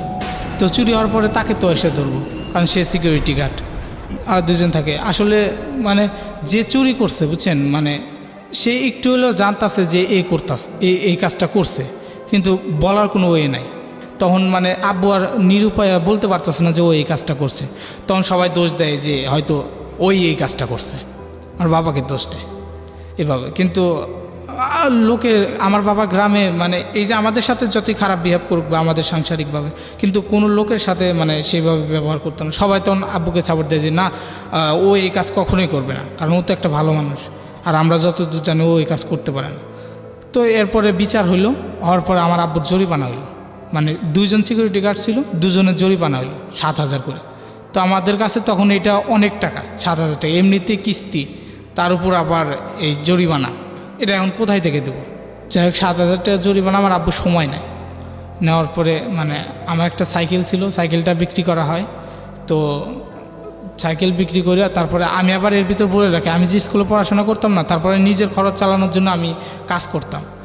দেখা যেত যে ধান কাটার সিজন আসতো, ধান কাটতাম, তারপরে এমনি সিজনাল যে কাজগুলো করে সে কাজগুলো করতাম আমি। তো এইভাবে আমার না 5,000 টাকা জমাইছিলাম, মানে কাউকে জানতে দিতাম না। তো সেইটা দিলাম, আর আমার সাইকেলটা বিক্রি করে 7,000 টাকা ম্যানেজ করে মানে ওই জরিমানা দিলাম। তারপরে আব্বু তো কিস্তি কেমনে টানবো, এটা সম্ভব না, চালাইতে পারতেছে না। তো তারপরে ওই দোকানে কাজ করতেছে, কাজ করার পরে একদিন করছে কি, ওই একটা মেশিন ঠিক করে বুঝছেন, গাড়ি ঠিক করে বলতেছে ঠিক আছে আমি গাড়িটা দেখি ঠিক হয়েছে কিনা। চালাইতে আসছে, মানে ঠিক হয়েছে কিনা এটা দেখতে আসছে। আসার পরে গাড়িটা অ্যাক্সিডেন্ট হয়ে উল্টা আমার আব্বুর পায়ের উপর পড়ে। পায়ের উপর পড়ার পরে আমার আব্বুর পাটা মানে একদম গরম পানি পুইরা এটুকু একবার হয়ে জায়গা পাটা। তো তারপরে আর কি এমনিতে তো অনেক সমস্যা, তারপরে আবার এত বড় একটা দুর্ঘটনা হয়ে গেলো। আমার আব্বুকে হসপিটালে নিয়ে যাওয়া হয় তাড়াতাড়ি করে। তো ওখানে ডাক্তাররা বলে যে এটা পাকাইটা ফালান লাগবে, এমন অবস্থা। তখন তো আমরা আরও হয়ে যায় যে এমনি আমাদের এই অবস্থা, এত টাকা কেমনি কই পাবো। তো ভালো একটা ডাক্তারের কাছে নিয়ে যাওয়া হয়, ও মেডিকেল থেকে নিয়ে আসার পরে তো সেই ডাক্তার বলে আচ্ছা ঠিক আছে আমি ট্রিটমেন্ট করবো, ট্রিটমেন্টে ইনশাল্লাহ ভালো হবে, পাও কাটতে হবে না। বলে ভালো হবে ঠিক আছে, কিন্তু নর্মালি আর সে এই পা আগের মতো আর সে পাবে না, কোনো কাজ করতে পারবে না। তো আমরা তো তখন আরও হয়ে যায় গেছে কেমনি এটা। তো তখন দেখা যেত কি মানে আমি একটু বড় হয়েছি, এখন আমার বাবারও এইভাবে ইনজুরি, তো অনেক টাকার কিস্তি। আমার মা তো সেই আমার বাবা থাকা অবস্থায় থেকে অন্যের বাড়ি কাজ করতেছে, কাজ করে আমাদেরকে মানে মানুষ করতেছে, আজ অব্দি করে আসতেছে। আমার মা তো আর লোড নিতে পারতেছে না, আর আমার বাবা সেও তো এখন মানে এত বড় একটা ইনজুরি হয়ে গেল গা, সম্ভব না আর কি কিস্তিটা। তখন বাধ্যতামূলক সামনে আমার এসএসসি এক্সাম এসে যায়, কিন্তু তখন আমি দেখি যে মানে এক্সাম দিতে যাবো, সেখানে তো মানে ফর্ম ফিল আপ করতে হবে, টাকার প্রয়োজন। মানে আমাদের কাছে তখন ছিল কি 10টা টাকা আমাদের কাছে 10 লাখ টাকার সময়। তো আমি পড়াশোনা আর কি এক পর্যায়ে বললাম যে থাক তাহলে পড়াশোনা কেমনি কি করবই না। পরে আমার মা, আমাদের বাড়ির পাশে এক লোক ছিল, ও ঢাকাতে থাকে, তো সেইখানে তো ওর কাছে যায়, যা বলতেছে এরকমের অবস্থা, তো আমার ছেলেটাকে একটু চাকরি বাকরি দাও আনছে। তো আমাকে দেখে বলে, তখন বলে ছেলেটা তো অনেক ছোটো, চাকরি বাকরি হয় কি না। আচ্ছা ঠিক আছে দিস, আমি দেখবো নি, যেহেতু এরকম সমস্যা। তা আমি ওখানে আসি, আসার পরে ওই জায়গায় চাকরি নেই। তো চাকরি নেওয়ার পরে দেখা যাইতেছে আমি বেতন হচ্ছে আমার মাত্র 5300 টাকা। আমি মানে সারা মাসে খুব পরিশ্রম করে। তখন আপনার বয়স কত? আমার বয়স তখন কত হবে, 15। ওকে, 15 বছর বয়স। দেখা যেত আমাকে নিবে না, কিন্তু সে একটু উচ্চ পর্যায়ে ছিল, তো মানে শ্রম আইনে তো আর কি নিষেধ আছে নাকি, এমনি বলে যে ছোটো বাচ্চাদের দিয়ে কাজ করানো। তারপরেও সে আমার উপর সহানুভূতি দেখাইয়া সে নিজের ডকুমেন্টস আর কি নিয়ে নেয়। তো তারপরে আমি ওখানে কাজ করি, 5300 টাকা বেতন, মাসে দেখা যেত 7,000 টাকা বেতন পাইতাম এমন কিছু। আচ্ছা। তো তাতে দেখা যেত আমার থাকা খাওয়া ঘর ভাড়া এটা সেটা দিয়ে আমি 3500 টাকা 3000 টাকা এমনি দিতাম, দিয়ে দেওয়া যেত, কাজ হতো না, কিস্তি সারা মাস কিস্তি টানতে হয়। তারপরে আমার বাবা আর কাজ করতে পারে না সেইভাবে, পরে আর কি করব। এইভাবে আমি দেখা যেত এমন পর্যায়ে থাকি, একটা যে নিজের যে একটা কাপড় কিনবো সেটাও কিনি না, সেটা কিনতে গিয়ে আমি হিসাব করি যে আমি যে এখন 10 টাকা ভাঙবো, এই 10টা টাকা বাড়িতে দিলে আমার অনেকটা উপকার হবে, আমার বাবা মা একটু স্বস্তি পাবে এই 10টা টাকা বাড়িতে দিলে। তো এইভাবে আমি দেখা যেত আবার কোনো একটা জিনিস রাস্তা দিয়ে যাইতেছি, ভালো একটা জিনিস দিয়ে খাওয়ার ইচ্ছা হলো, আমি জিনিসটার কাছে গিয়ে আবার ঘুরে আসি যে এই জিনিসটা যে আমি খাবো, এখানে 20টা টাকা যদি আমি না ফুরাই 20টা টাকা ধুয়ে রেখে দিই, আমার অন্য একটা কাজে লাগবে, বাড়িতে দিলে আমার মার উপকার হবে। ওকে। তো এইভাবে আমি দিই, কিছু টাকা করে দিই, এটা দিয়ে কিস্তি চলতেছে। আর আমার আব্বু দেখা যায় সে বসে তো আর চলে না, বসে থাকলে কিস্তি কেমনে চালাবে। তো আমার আব্বাও টুকটাক কিছু কাজকর্ম করে, আর এইটা দিয়ে দিয়ে আস্তে আস্তে চলতেছে। তো এর পর্যায়ে আমি আবার তখন তো এসএসসি পরীক্ষা ছিল, পরীক্ষা দিতে পারলাম না। পরে ফের 1 বছর এইভাবে কাজ করতেছি। তো আমি আবার বললাম যে আব্বু, তো আমি একটু পরীক্ষা দিই, সামনে বার আবার পরীক্ষা দিয়ে আসলো। তো বললো আচ্ছা ঠিক আছে। কি পরীক্ষা এটা? এসএসসি পরীক্ষা। হ্যাঁ, মানে এতই ভাবে আমার সেইভাবে পড়াশোনা হয় নাই, মানে করা হয় নাই স্কুলে। মানে একটা স্টুডেন্ট যেভাবে প্রতিনিয়ত স্কুলে যায়, যেভাবে পড়াশোনা করার কথা সেভাবে হয় নাই। তারপর আমার ইচ্ছা ছিল যে আমি পড়াশোনা করব। তো বললাম আব্বু আমি পরীক্ষা দেবো আবার। তো বলে তুই তো পড়াশোনাই করিস না, কেমনি দেবো? বলে আমি অমনিই দেবো, পারবো, আমার এতটুকু কনফিডেন্স আছে। তো আমি আবার 1 বছর এইভাবে চাকরি করলাম। চাকরি করার পরে আবার যখন পরীক্ষার সময় আসলো ফর্ম ফিল আপ করলাম। আমি এখান থেকে চাকরি করে টাকা দিয়ে সেটাতে ফর্ম ফিল আপ করলাম। করার পরে আমি চলে গেলাম বাড়িতে, এখানে চাকরিটা বাদ দিলাম। দেখা যেত লং টাইম ছুটি, পরীক্ষা দিতে গেলে প্রায় 1 মাস 1.5 মাস লাগবে, এত টাইম তো ছুটি দেবে না অফিসে। পরে আমি চলে গেলাম চাকরিটা বাদ দিয়ে বাড়িতে যা পরীক্ষা দিলাম। পরীক্ষা দেওয়ার পরে আমি ওখানে মানে চাকরি তো এখানে ছাইড়া গেলাম, বাড়িতে থাকতেছি কিছুদিন। তো থাকার পরে তখন দেখতেছি আস্তে আস্তে মানে সবাই আমার সাথে একটু মানে খারাপ বিহেভ করতেছে। বাবা দেখতো যখন চাকরি করতাম তখন কিছু টাকা পয়সা দিতে পারতাম, তাদের একটু হেল্প হইতো। আমি চাকরিটা ছেড়ে বাড়িতে চলে আসছি, তাদের সমস্যা হইতেছে, তারা মানে আমাকে আর সেইভাবে নিতে পারতো না। পরে আমি তো ওইভাবে থাকতাম। আমি আসলে চাকরিতে আসতাম, কিন্তু আমার ইনজুরির কারণে আমি তাদের বলি না, যে তাদের বলে কী লাভ, এখন তাদের তো সেই সামর্থ্য নাই যে সে কিছু টাকা দেবে বা দিয়ে চিকিৎসা করাবে আমাকে। তো আমি এইভাবে করার পরে বাবা আমাকে বলে যে তুই যা, চলে যা, কোথায় যাবেন? ঢাকায় যা, কাজকর্ম কর, টাকা পয়সা দিয়ে এইভাবে তো চলতেছে না, কিস্তি মিস্তি চালান লাগে, তুই যা। তো আমি আসতেছি না, কারণ আমার একটু সমস্যা শারীরিকভাবে, তার জন্য আমি আসতে চাইতেছি না। তাল বাহানা করে আর কি থাকতেছি কিছুদিন। তো এই পর্যায়ে একদিন বাবা আমাকে মানে কাপড় চোপড় ঘর থেকে বের করে দেয়। আচ্ছা। দিয়ে বলে যে এইভাবে ঘুরে গেড়ে খাইতেছস, কোনো কাজকর্ম। এটা কি বের করে দেয়, বাবা না মা? বাবা। ওকে। বলতেছে যে তখন আপনার সৎমাটা কোথায়? সৎমা তো সেই যে চলে গেছে, আর কোনো খোঁজ খবর নেই? না। আচ্ছা, তারপর? সেই যে গেল, আর কোনো খোঁজ নেই। কাপড় চোপড় বের করে তারপরে? কাপড় চোপড় বের করে দিল, দিয়ে আমার রাস্তায় একদম রাস্তায় ফেলাই দিল যে তুই চলে যা, তুই আর বাড়িতে উঠবি না। এই যে এত বড় একটা ছেলে বাড়িতে মানে বাবা মার ঘাড়ের উপর বসে বসে খাইতেছস, এটা কয়দিন খাবি এমনি, তুই চলে যা, কোথায় যাবি জানি না, চলে যা। তো আমি তো তখন আর কোথাও ঠিক করা নেই, আমি যাবো কোথায়। তো তখন আমি একটু রাগের মাথায় আব্বুর সাথে অনেক খারাপ ব্যবহার করেছি। হ্যাঁ, তুমি এতদিন মানে লাপাত্তা ছিলা বা আমাদের খোঁজ খবর নেও না, কেমনি কি মানে সব স্টোরি। আমি বাবার সাথে একটু মানে ক্ষিপ্ত হয়ে যাই। জি। ক্ষিপ্ত হয়ে যাওয়ার কারণে মানে বাবা অনেকটা রাগ হয়। পাড়ার প্রতিবেশী যারা ছিল আমার রাগ দিয়ে বলতেছে, আসলে সে তো তোর বাবা, সে যতই যাই করুক, তুই তার সাথে এই ধরনের ব্যবহার কেন করিস? এটা তো ঠিক না, এটা তো কখনোই ঠিক না, তুই এই ব্যবহার কেন করিস? এটা এটা এটা করলি কেন? তো আমি আর কিছু বলি না বলার পর আমার মা আইসা মানে আমার কাপড় চোপড়গুলো বাড়িতে নিয়ে যায়। যে আমার বাবা যখন চলে গেল রাগ দেখে, তখন মা বাড়িতে নিয়ে যায়, কিন্তু আমি আর বাড়িতে যাচ্ছি না। পরে আবার যখন বাবা ব্যাক করে দেয় আমার কাপড় চোপড় বাড়িতে, পরে আমার মাকে তো সেই মারধর শুরু করে দিয়েছে, তুই নিয়ে আসছিস কেন? তো তারপরে আর কি আমি বের করে দেওয়া হলো। আপনাকে বের করে দেওয়া হলো? হ্যাঁ, আমাকে ওইভাবে বের করে দেওয়া হলো। পরে আমি আবার ঢাকায় আসলাম। ঢাকায় যেখানে কত সালের ঘটনা এটা? এটা হচ্ছে আজ থেকে কত বছর আগে বের করে দেওয়া হয় বাড়ি থেকে? 2 বছর। 2 বছর আগে। হ্যাঁ। তো এইভাবে আবার বের করে দেওয়া হয়। তখন মা কোথায়? মা ওখানে। আপনার ছোট ভাইটার বয়স কত তখন? আমার ছোট ভাইটার বয়স হয়তো 7-8 হবে এমন, কিন্তু আমার ছোট ভাইকে নিয়ে ওকে পড়াশোনা করছিল নাকি? মাদ্রাসায় ছিল। তখন মাদ্রাসায় ছিল। হ্যাঁ, ওকে মাদ্রাসায় দেওয়া হলো। ঠিক আছে। তো আপনি বের হয়ে আসলেন বাড়ি থেকে, তারপর? বাড়ি থেকে বের হয়ে আসলাম। আমি এখন কোথায় যাব? বাড়িতে তো আর যাইতে পারতেছি না। বাড়িতে দেখা যেত আমি যদি যাই, আমাকে যদি কিছু না বলে আমার মার প্রতি মানে করবে আমার বাবা। পরে আমি এক জায়গায় থাকি, এক ফ্রেন্ডের বাসায় থাকি রাত্রে থাকার পরে পরের দিন সকালে আবার ঢাকায় আসি। ঢাকায় আসার পরে আমি আর কাজ পাইতেছি না কোথাও, কি করব। আমার টেনশন যে আসলে যে আমার বাবা আমার সাথে এই ব্যবহার করে বাইর করে দিল, আর তারপরে এখন বাড়িতে আসলাম, ঢাকায় আসলাম, কোনো কাজ কাম পাইতেছি না, কী করব। 2 দিন এক ফ্রেন্ডের বাসায় থাকলাম, সেও মেসে থাকে, 1 দিন 2 দিন হয়তো রাখলো, 3 দিনের দিন হয়তো 2 কথা বলবি। তো আমি আবার সেখান থেকে চলে আর এক জায়গায় গেলাম, জি, সেটা হচ্ছে সাভারে যাওয়ার পরে কাজ খুঁজতেছি। আমার হচ্ছে কাজ, আমি কাজ কোথায় পাবো? সে যে কোনো কাজ হোক আমি কাজ করবো, আমার কাজ দরকার আমার, তা নাহলে চলতেছে না, কোনো কাজ পাইতেছে না। পরে এক সময় একটা গার্মেন্টসে চাকরি পাই আবার, তো সেই জায়গায় বেতন ধরা হয় খুব কম, মানে 5300 টাকাতে হেল্পারের বেতন, তার চেয়েও কম ধরে। আমি বললাম যাই দেন আমাকে, মানে আমার খাওয়া পড়া চললে হয়েছে, আমাকে চাকরিটা করতে হবে।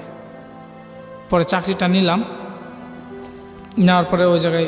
কিসের চাকরি ছিল এটা? ওটা গার্মেন্টসের চাকরি ছিল। আচ্ছা, গার্মেন্টসের চাকরি। কোথায় ছিল চাকরিটা? এটা সাভারে ছিল, হ্যাঁ বলেন। তারপর সাভারে চাকরিটা নিলাম, নেওয়ার পরে প্রায় ওখানে কাজ করতেছি, স্বল্প যাই টাকা পাই, ওখান থেকে দেখলাম যে আসলে বাড়িতে কিছু দিতে হবে। পরে আমি বাড়িতে টাকা পাঠাচ্ছি, পরে কিছু টাকা পাঠাচ্ছি, দেখা যায় তো যখন টাকা পাঠায় তখন আবার মানে সে আগের মতো আমার সাথে ভালো ব্যবহার করতেছে আর কি। তারা টাকা পাঠাইতে পারতেছি, যখন দেখা যায় আমি টাকা পাঠাইতাম খুব কষ্ট করে, বেতন ছিল কম, মানে ওভার টাইম দেখা যেত, ওভার ডিউটি, মানে যে বেতন দিত তাতে পোষাইতো না, ওভার ডিউটি করতে হতো, ওভার ডিউটি থাকতো না, রাখতে চাইতো না। আমি দেখা যেত হাতে পায়ে ধরে জোর করে থাকতাম, যাতে আপনার একটু হলেও বেতন বাড়ে। বেতন আমার একটু টাকাটা বেশি আসে, তার জন্য আমি জোর করে থাকতাম। তো বলতো যে আরে লাগবে না, তোর কিসের জন্য রাখবো? বললাম ভাই দেখেন আমার সমস্যা, আমাকে একটু রেখে দেন না, 2 ঘন্টা থাকেন, যে কোনো কাজ করান করব। তো এইভাবে থাকতাম, থেকে কাজ করতাম। তো ওখানে কিছুদিন যার সাথে ছিলাম না, সেই ছেলেটা একদিন হুট করে, ব্যাচেলার থাকতাম ওর সাথে, তো হুট করে একদিন ওই ছেলেটা পাশের গ্রামে বাসায় একদিন চুরি হওয়ার পরে মানে ব্যাচেলারদের উপর সেই দোষটা চাপাই দেয়। ওকে, যে ব্যাচেলার ছেলেরা এই কাজগুলো করছে। পরে আইসা তো ওই জায়গায় মানে ফ্যামিলির ভিতর ব্যাচেলার থাকতাম আমরা মাত্র 3 জন, পুরোটাই ছিল ফ্যামিলি। পরে বলতেছে যে ওরা তো ওই ছেলেরা ছাড়া এই কাজ কেউ করতে পারে না, ওরাই করছে। কিন্তু আজও কিন্তু আমরা জানতাম না ওই কাজ মানে কে করছে। আমাদের 3 জনকে মানে অফিস থেকে ডাইকে নিয়ে আসা হয়, মানে যে যেখানে চাকরি করে সেখান থেকে ডাইকে নিয়ে আসা হয়, মানে হয়তো আমরা জানতাম না যে বাসায় এই ঘটনা ঘটছে। পরে ডাইকে নিয়ে আসা হয়, ডাইকে নিয়ে আসার পরে আমাদেরকে মানে কোনো কথা নাই, হুট করে একটা রুমের ভিতর উঠে আটকে বলতেছে যে তোরা এই কাজ করছস, কী করছস, তা আমরা কিছুই জানি না। কত টাকার জিনিস ছিল ওটা? ওই জায়গায় অনেক টাকারই জিনিস, টিভি ছিল, মানে বাসা চুরি আছে, তাই তো? গয়নাটা নেয়, ভাবি যাবে, এত কিছু নাকি চুরি হয়েছে। তো আমরা কিছুই জানতাম না। তো এক পর্যায়ে সেই হামকি দামকি যে থানায় ফোন দেওয়া, থানায় দিয়ে দে, যে পুলিশ ডাকা হইলো, সাভার থানার পুলিশ ডাকা হইলো। পুলিশ ডাইকা তো বলতেছে যে একটা মামলা, বলতেছে যে এত লাখ টাকা মানে আরও বেশি করে বানাইছে না, মানে যেইভাবে কেস দেওয়া লাগে, কোনো কথাই বলতে পারতেছে না, শুধু অজরের চোখ দিয়ে পানি ঝরতেছে। আর আমার টেনশন একটাই যে আল্লাহ, এই খবর ছিল আমার বাড়িতে যে আমার মা তো মারা যাবে, যে ছেলে ঢাকাতে না জানি কি করছে এইভাবে থানায়, আমার মা তো মারা যাবে। আমি শুধু কান্না করতেছি। পরে নিয়ে গেল থানায়, নিয়ে যাওয়ার পরে রাখলো ওখানে। তো আমাদের 3 জনকে যে, তো সাভার থানাতে যখন নিল, রিমান্ডে নিব এমন কিছু, তখন তো আমি বলতেছি যে আসলে দেখেন আমি কিন্তু এগুলোর কিছুই জানি না। বলতেছে যে তুই জানাস না তো, সেটা ঠিক আছে, আগে 2-4 বাড়ি দেই, তারপরে ঠিকই হইব নি। এটা নিছে 3 জন মিলা। পরে এইভাবে বলার পরে নিয়ে গেল একজন, নিয়ে যায় মানে আলাদা হয়তো ওর কাছ থেকে কিছু কথা বের করবে এমন কিছু, নিয়ে যেত মারধর করলো, সেইভাবে প্রচুর মারধর করছে। করার পরে ওর কাছ থেকে কোনো কথা বের হয় না। পরে প্রচুর, আপনি বুঝলেন কিভাবে? মানে ও কোন কথা বলে নাই, কিন্তু মার যে প্রচুর দিয়েছে এটা আপনি বুঝলেন কিভাবে? মানে ওকে যে মারলো, মারার পরে আবার নিয়ে আসছে, তখন বলতেছিল ওকে, বলতেছে যে আয় আরেকটায় নিয়ে। পরে আবার আরেকজন নিয়ে গেল, নিয়ে যাওয়ার পরে ওরেও মানে প্রচুর মারধর শুরু করলো, মানে একই কথা যে আসলে আমরা জানি না, নিই নাই। করার পরে লাস্ট পর্যায়ে ওদেরকে প্রচুর মারধর করলো। করার পরে এখন ওই পরে যেটা নিল, ও লাস্ট পর্যায়ে যখন অসহ্য, তখন বলতেছে আসলে এই কাজটা আমি করছি। ও বলে দিয়েছে? বলে দিয়েছে, আচ্ছা। কিন্তু আসলে এটা যে ওরা করছে আমি কিছুই জানতাম না। আচ্ছা, তারপর? আমি কিচ্ছুই জানি না। পরে তখন তো আমাদের তিনজনকে জেলে রাখলো, রাখার পরে ওদের ফোন দেওয়া হলো, মানে যারা কেসটা করছে, যে আসলে এই কাজটা ওরাই করছে। পরে ওরা আসলো, আসার পরে বলতেছে কই রাখছোস, কী করছোস, বাইর কর সব কিছু। তখন আমি বলতেছি যে মানে যে ওসি ছিল ওনাকে বলতাম, স্যার আসলে দেখেন আমি তো কিছুই জানি না, কিচ্ছুই জানি না, আমি শুধু ওদের সাথে থাকতাম এতটুকু, ওরা কোথায় চলতো কি করতো না করতো আমি কিচ্ছুই জানি না, শুধু আমি ওদের সাথে থাকি। তো ভাই আমার একটু ছাইরা দেয় না, আমি কিছু জানি না। তো বলতেছে এইভাবে, মানে পুলিশটা ওই স্যারটা অনেক ভালো ছিল, বলে যে আসলে সব কিছু যাচাই বাছাই হোক, তারপরে দেখা যাক তোমার দোষ আছে কি না আছে, কিন্তু এইভাবে ছাড়া যাবে না কখনো, কিছুই না। আসলে আমি তোমার দিকে আমি দেখি এভিডেন্স পাই কি না, সেভাবে দোষ না পেলে তোমাকে আমরা অবশ্যই ছেড়ে দেবো, ওকে। তোমার বিরুদ্ধে আমরা কোনো নেব না। পরে ওরা আসলো, আসার পরে আমাদের তিনজনকে আবার জিজ্ঞাসাবাদ করা হইলো যে কই রাখছোস কেমনি কি। পরে ওদেরকে আমি বললাম যে আসলে দেখ তোরা সত্যি কথা বলবি ভাই, এই কাজটা তো তোরা করছো, তোরা বল আমি তোদের সাথে ছিলাম কিনা, একটা সত্যি কথা বলবি, কারণ তোর একটা মিথ্যাতার কারণে তোরা দুইজন তো দোষ করছোস, এটা করছোস, তোদের কারণে আমার সহ হবে, এটা কি তোরা চাস আমি কিছু না করে আমি তোদের সাজার বাগি হই, এমন কিছু, মানে এটা যখন জেলে রাখলো আমি ওদের সাথে মিট করতাম। বলার পরে কয় আচ্ছা ঠিক আছে। তারপরে ওসি আসলো আবার আমাদের কাছে, মানে তথ্য নেওয়ার জন্য যে আসলে কই রাখছে কি করছে। পরে তখন ও বলতেছে স্যার আসলে জিনিসগুলো আমরাই রাখছি, কই রাখছি বের করে দেবো, কিন্তু ওই ছেলেটার কোনো দোষ নেই। ওকে। পরে ওদেরকে তো থানায় রাখলো, রাখার পরে এখন আমাকে ছেড়ে দিও, বলতেছে তোমার গার্জেন ডাকো। আমি বললাম স্যার আমার তো কোনো দোষ নাই, আমি তো করি না, এটা তো ওরা নিজেই বললো, তো আসলে আমি গার্জেন ডাকো। বলে যে না আসলে তোমাকে এইভাবে ছাড়া যাবে না, যেহেতু থানায় আনছি 2 দিন রাখছি, কাউকে বুঝিয়ে দিতে হবে, তোমার ফ্যামিলির কাউকে মানে কারো হাতে এটা দিতে হবে, তুমি তাদের ডাকো। তো আমি বললাম যে আমার মাকে তো এটা জানান যাবে না, জানালে তো সে একবারে ছটফট করবো, আসতেই পারবো না, তো আমার বাবাকে তো এটা কেমনে জানাবো। আমি বললাম স্যার দেখেন কোনো উপায়ে আমার ফ্যামিলিতে এটা না জানে আমাকে ছেড়ে দেওয়া যায় কিনা। পরে অনেক পর্যায়ে বলার পরে কয় আচ্ছা থাকো আমি দেখি। পরে যদি ফ্যামিলি থাকতাম হয়তো বলে তুমি ফ্যামিলিতে খবর দাও, তোমাকে এখনই ছেড়ে দেবো। তো 2 দিন রাখলো, রাখার পরে আরও 2 দিন রাখলো, মানে আমি দোষী সাব্যস্ত না হওয়ার পরেও 2 দিন রাখলো, মানে ওই ফ্যামিলিতে ফোন দিলাম না তার জন্য রাখলো। রাখার পরে একদিন বলতেছে যে ঠিক আছে, মানে সে করে বলতেছে তুমি ডকুমেন্টস লিখিত দিয়ে চলে যাইতে পারো। আচ্ছা। এটা লিখিত করে লিখিত আকারে আসার পরে আমার চাকরির তত্ত্ব চলে গেল, চাকরিটা আর নিতে চায় না। সামাজিক যে বদনামটা হয় সেটাই। হ্যাঁ। তা আমি তো ওই এলাকায় নতুন, ওদের ভরসা করে ওই জায়গায় গেছিলাম, আমি তো কিছুই চিনি না পটকার। চাকরিটা দেখা যেত আপনার 17 বা 18 দিন চাকরি করছে, সেই বেতনটাও আর দেবে না, আমার কাছে টাকা পয়সাও নাই, বাসায় তো যেতেই পারবো না, ওই বাসায় আমি এখন কোথায় থাকবো কী করব। পরে আসলাম, সেখান থেকে চলে আসলাম সাভার আপনার ওভারব্রিজের নিচে, ওখানে সারা রাত কাটাই দিলাম। এখন কোথায় যাব, ওভারব্রিজের নিচে ঘুমাইয়া সারা রাত ওখানে থাকলাম। থাকার পরে সকালবেলা উঠলাম, ওইটা আবার দান্দা যে কোনো এক জায়গায় কাজ ঠিক করি, তারপরে থাকার ব্যবস্থা করা যাবে। আবার কাজ খুঁজি, কাজও পাই না, আবার কী করবো, আবার সেই দিন এসে আবার সেই ওভারব্রিজের নিচে ঘুমাই, ওখানেই থাকি। মানে জীবনের প্রথম রাস্তাতে ঘুমানো, লাইফে প্রথম। ওকে। পরে থাকার পরে পরের দিন ওখানে এলাকায় তো 2 দিন ঘোরাফেরা করলাম, মানে ওই এলাকার যে যারা মানে বড় ভাইরা ছিল ওরা বলতেছে যে তোমাকে তো দেখে মনে হয় না যে তুমি রাস্তার ছেলে বা রাস্তায় এইভাবে থাকো, তোমার সমস্যা কি। তো আমি বললাম যে এমনি ঘটনা, তো আমি তার জন্য এখানে আসি। তো বললাম যে ভাই আমার টাকার সমস্যা, আমার টাকা লাগবে প্রচুর, তার জন্য কাজ করতে হবে, যে কোনো কাজ দেবেন, যে কাজ হোক কাজ করব।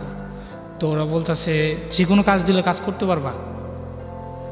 তো আমি বললাম যে হ্যাঁ পারবো, যে কাজই হোক, কিন্তু আমার টাকার দরকার, আমাকে টাকা দিতে হবে, কাজ করবো যে কাজই হোক। ওরা বলতেছে আচ্ছা ঠিক আছে আসো।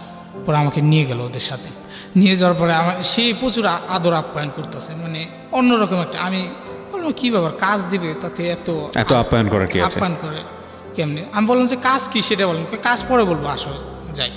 আদর আপ্যায়ন করতেছে সেইভাবে, কাজ কি সেটা আর বলতেছে। পরে বলতেছে তুমি অনেক ক্লান্ত পরিশ্রম করছো, রেস্ট নাও, তো একদিন থাকো এখানে থাকো, যখন যেটা লাগবে চাইবা দিব, কোনো সমস্যা নেই। আমি বললাম যে এটা কেমনি, কাজের কথা বলে না, এইভাবে রাজকীয় একটা করতেছে, আমাকে সম্মান করবানছে, কারণ কি বুঝলাম না। পরে একদিন রাত্রে আসলো, তিন ভাই আসলো, মানে তিনটা বড় ভাই আসলো। ওরা এসে বলতেছে যে তোমাকে যে কাজ দেবো সেই কাজ করবা। বললাম যে করবো, আসলে মানে কাজটা কি সেটা বলেন, সেটা না বলে বলতেছেন আর করবা কি করবা না, আগে কাজটা বলেন তারপর। আমি বললাম ঠিক আছে কি কাজ বলেন করবো। পরে বলতেছে যে তোমাকে যদি বলি যে কাউকে খুন করো এমন কিছু পারবো তুমি? আমি তখন মানে কথাটা শুনে হুট করে থমকে দাঁড়াচ্ছি, কি বলে এটা আমি মানে বললাম যে আমার দ্বারা এটা সম্ভব না, আমি চলে যাব, আমাকে আর আসতে দেন। বলে কোথায় যাবো তুমি তো এখান থেকে যেতেই পারবা না। আমি বললাম যে আজব কথা, আপনারা আমাকে কাজের কথা বলে নিয়ে আসছেন, কাজ এই ধরনের কাজ আমার দ্বারা সম্ভব না, আমি চলে যাব। পরে বলতেছে যে আসছো তোমার ইচ্ছা কিন্তু যাইতে পারবো। আচ্ছা, যেতে হলে আমার ইচ্ছায় যেতে হবে, আমরা যদি ছাড়ি তাহলে যেতে হবে, যদি কাজ না করো তাহলে তোমার এই জায়গায় মেরে ফেলবো এমন কিছু। তো আমি বললাম যে আসলে এই কাজ আমার দ্বারা সম্ভব না। পরে ওরা বলে যে আচ্ছা ঠিক আছে তুমি সাথে থাকবা, অন্য একটা ছেলে তোমাকে থাকতেই হবে, তোমাকে ছাড়া যাবে না, যেহেতু এই কথা তুমি যাই না গেছো আর তোমার কাছে ফোকাস করছো, তোমার যদি এখন ছাইড়ে দিই তুমি রাস্তায় যে একজনের কাছে বলবা না যে তার কোনো তোমাকে ছাড়া যাবে না। পরে আমাকে নিয়ে এক পর্যায়ে এইগুলো, আমি লাইফে কখনো গান দেখি নাই, কিন্তু সেদিন ফার্স্ট টাইম ওদের কাছে যায় দেখি যে মানে রাত্রি প্রায় 10টা বাজে, সেদিন এত কিছু করে আমার রুমে আটকায় রাখার পরে প্রায় রাত 12টা এরকম বাজে সাম। পরে ওরা আসলো 4-5 জন, আসার পরে পিছনে ব্যাগ ছিল, ব্যাগটা নিয়ে আসলো, আমি আসার রুমে তালা খুললো। আমি ওদের দেখে বললাম যে ভাই আসলে আমি চলে যাবো ভাই, আমি থাকতে পারবো না। আর পরে বললো তুমি না একটু আগে বললা থাকতে হবে নাহলে মেরে ফেল, মানে একদম হুমকি দিল আমার। তো বলে আচ্ছা ঠিক আছে পারবো। পরে ওরা ব্যাগগুলো খুলে গান বাইর করলো। আমি লাইভে প্রথম তখন ওদের কাছে গান দেখলাম, পিস্তল দেখলাম, আমি জীবনও কখনো ওসব দেখি নাই। পরে 4-5টা বার গেল কইরা আমারে বলে যে এটা চিনো? বললাম যে চিনি তো, এমনি পিস্তল পুলিশের কাছে দেখছি বন্দুক। তো বলে এটা চালাইতে পারো? বললাম না আমি তো এটা কখনো ধরি নাই আর আমি এটা ধরবারও চাই না।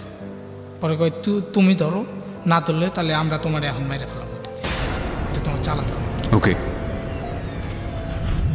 তো আমাকে ওটা ধরতে পারি, আমি আর ধরতে পারি না, আমার হাত কাঁপতেছে, আমি এটা কেমনি ধরবো, মানে ধরতে বলে আমি ওটা ধরবো কিন্তু হাত কাঁপতেছে, আমার মনের যে একটা সাহস সেটা নাই। তারপরে এক পর্যায়ে মানে ওটা আমার হাতে দিয়ে কেমনি চালাইতে হয় সেটা বলে মানে শিখাই দিতে চায় আর কি, যে এটা এইভাবে চালাতে হয়। তো আমাকে ওটা শেখানোর পরে বলে যে তুমি চলো যাইতে হবে। বললাম যে ভাই আমি যাইতে পারবো না। বলে তুমি এটা চালাবা না চালাও আমাদের সাথে যেতে হবে। ওকে। তারপরে আমাকে সাথে নিয়ে যাওয়ার পরে মানে আমি তো এলাকায় নতুন, মানে কোথায় যাচ্ছে বা কি করবে সেটা জানছে না, কিন্তু আমাকে যে নিয়ে গেল ওদের সাথে মানে কাজ দেবের কথাগুলো এত এখান থেকে ওদের সাথে পরিচয়, এর বাইরে কিছু জানি না। আরও এলাকায় তো আমি সেইভাবে চিনি না কোথায় যায়। পরে প্রোগ্রাম করলো যে যাবে, মানে ওই জায়গায় একটা মানে সেই কোটিপতি বড় লোক কী যেন নাম বললো, নামটা খেয়াল নাই। তো তার বাড়িতে যাবে সেদিন। তো মানে তার মূল উদ্দেশ্য হলো তাকে করবে আর কি, মেরে ফেলবে এমন কিছু। ওকে। মানে হয়তো মানে তার উপরের যে লোক তারা তাকে, মানে পুরো বিষয়টা আপনি ইনফর্ম না, কিন্তু আপনি যাচ্ছেন ওদের সঙ্গে আর কি? হ্যাঁ যাচ্ছে, আমাকে বাধ্যতামূলক যেতে হচ্ছে।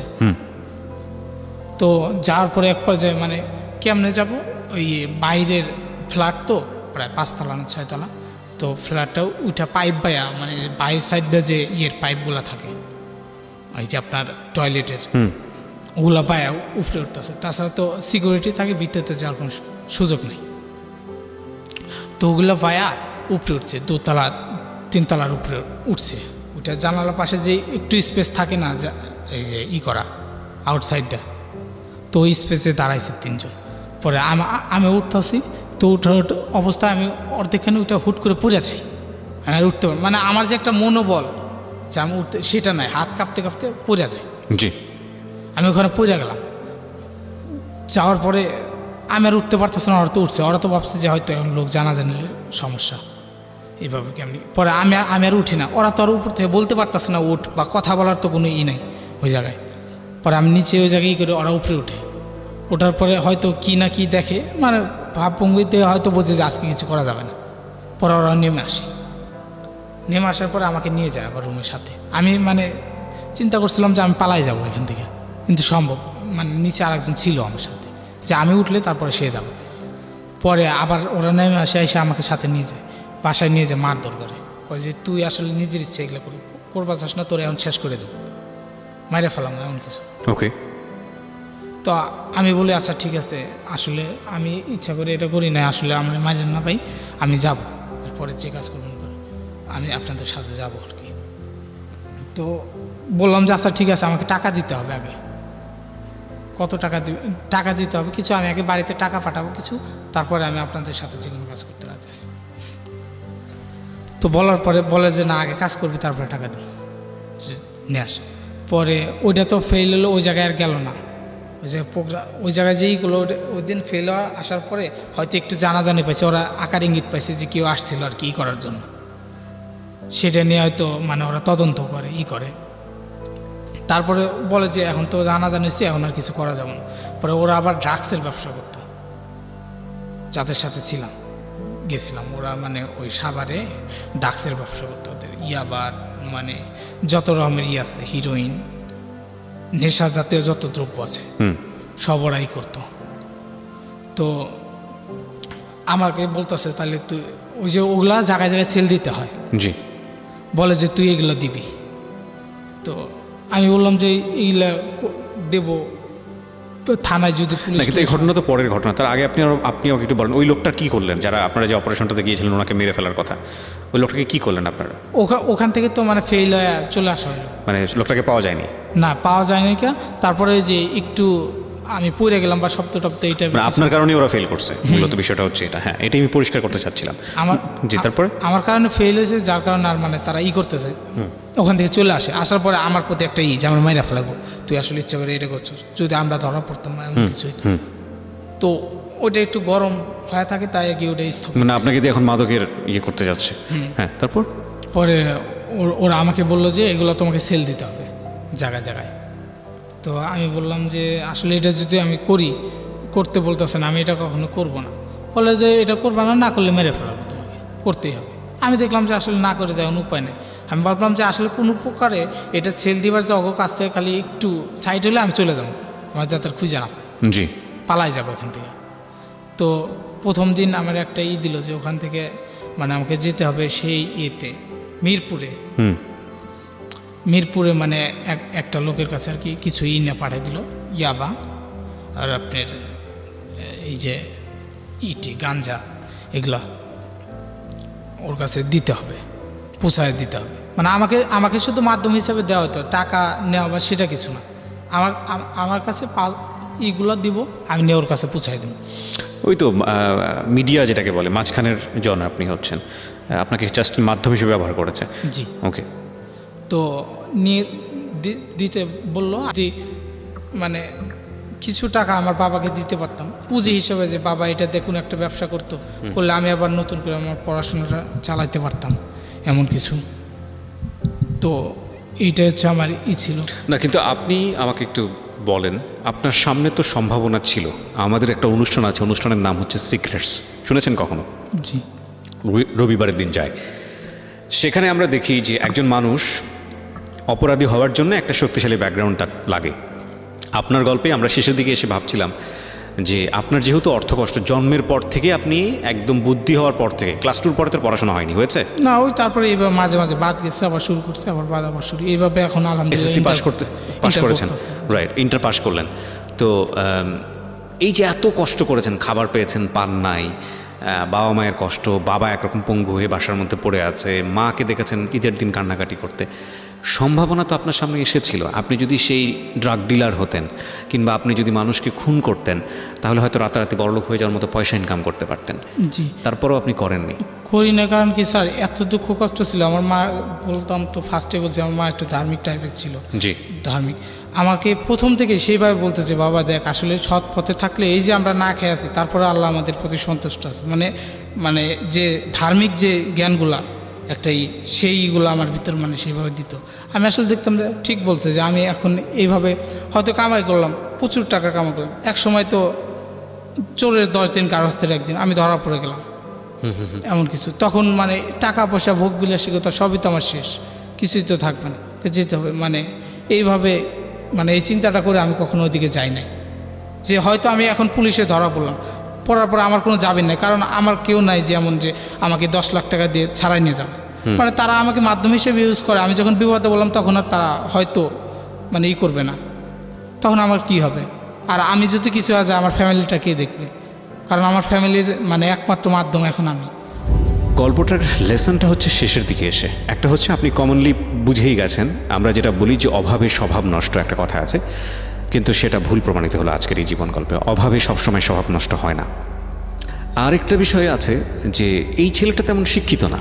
যতটুকু সে অর্জন করেছে ফ্যামিলির কাছ থেকে, যতটুকু সে অর্জন করেছে মায়ের কাছ থেকে, যতটুকু সে অর্জন করেছে নিজের বুদ্ধির কাছ থেকে, সৎ থাকার জন্য সেটাকে সে প্রপার কাজে লাগিয়েছে। আমরা একজন মানুষকে ভালো মানুষ হবার জন্যে, একজন মানুষকে খুব সৎ হবার জন্যে, কিংবা একজন মানুষকে সেই অর্থে আইকন হবার জন্যে খুব বেশি লেখাপড়া করতে হয়, বিশ্ববিদ্যালয়ে গিয়ে পড়াশোনাই করতে হবে। এই যে এথিক্সের জায়গাটা, সামাজিক জায়গা থেকে আমরা যে একটা কমন পারসেপশনের জায়গায় রাখি যে ও অনেক দূর পড়াশোনা করেছে মানে হচ্ছে হলো সে ব্যাপক জানলেওয়ালা, তার স্বভাব চরিত্র ভালো এবং সে খুব বড় মাপের ভালো মানুষ। এই এথিক্সের জায়গাটা আবারও আজকের এই অনুষ্ঠানে ভুল প্রমাণিত হলো। আমি আজকের এই গল্পটাকে যদি আমার ব্যক্তিগত জায়গা থেকে, শোনার জায়গা থেকে, শ্রোতার জায়গা থেকে মূল্যায়ন করি, তাহলে এই গল্পটা একটা সাদামাটা গল্প। সাদামাটা গল্প এই অর্থে যদি আমি এন্টারটেনমেন্ট হিসেবে নিই, যে আমি রাত জেগে গল্পটা শুনছি, সেই 11টা থেকে শোনা শুরু করেছি, একটু পরে রাত 1টা বেজে যাবে, তো এই সময়টাতে আমি গল্পটা শুনে গেলাম। এটা একটা খুব সাদামাটা গল্প। সো আমরা এই পুরো গল্পে একটা জিনিস যেটা দেখলাম যে কোনো মেয়ের গল্প নেই, লাভ রিলেশনশিপ নেই, একটা টানাপোড়েন যুদ্ধ অবস্থা, এবং সেটা হচ্ছে দারিদ্র্যের বিরুদ্ধে। এবং সেই যুদ্ধে পরাজিত হওয়াটা একেবারেই মানে খুব সাধারণ একটা ব্যাপার হতো, যদিও বলতো যে আমি শেষ পর্যায়ে গিয়ে আমি একটা খুন করেছি, কিংবা শেষ পর্যায়ে গিয়ে আমি ড্রাগ ডিলার হয়েছি আমার পয়সা ইনকাম করার জন্য, আমার বাবাকে সুস্থ করার জন্য, আমার মার মুখে একটা দিনের জন্য হলো ফেক একটা হাসি দেখার জন্যে আমি অস্বাভাবিক হতাম না। হয়তো এথিক্সের জায়গা থেকে অনেকেই মানতে পারতেন, কিন্তু পারতেন না। শেষ পর্যায়ে এসেই যেই জায়গাটায় আমরা একটা বড় ধরনের ধাক্কা খেলাম, সেটা হচ্ছে না, ওর হাতে অপরচুনিটি ছিল কিন্তু ও সেটার ব্যবহার করেনি। আমরা প্রত্যেকটা মানুষই না এরকম সাদামাটা মানুষ, প্রত্যেকটা মানুষই সাদামাটা মানুষ। এবং বেশিরভাগ, হ্যাঁ, রোমাঞ্চকর গল্প তো অনেকের জীবনে আছে, কিন্তু বেশিরভাগ মানুষের জীবনেই এরকম সাদামাটা। কিন্তু এই সাদামাটার মধ্যেও যে অনন্য হওয়া যায়, সাদামাটার মধ্যেও যে অসাধারণ হওয়া যায়, সেই অসাধারণ হওয়ার চেষ্টাটা হচ্ছে আজকের এই জীবন গল্পের লেসন। জীবন আসলে অনেক ক্ষুদ্র, অতি ক্ষুদ্র। এমনও হতে পারে আমি কিবরিয়া, আমার জন্য আজকের এই অনুষ্ঠানটাই শেষ অনুষ্ঠান, কিংবা আপনি যে শুনছেন আপনার জন্যই হয়তো বা আজকের এই অনুষ্ঠানটা শেষ অনুষ্ঠান, কিংবা আপনি যে কালকে সকালবেলা ঘুম থেকে উঠতে পারবেন সেটারই বা কোনো গ্যারান্টি আছে নাই। মৃত্যু যেহেতু অবধারিত, সুতরাং সেই জায়গাটি থেকে আমাদের অবশ্যই মনে রাখা উচিত, any time you can leave the world. যে কোনো সময় আপনি মারা যেতে পারেন, যে কোনো সময়ই আপনার শেষ নিঃশ্বাস ত্যাগ করতে হতে পারে।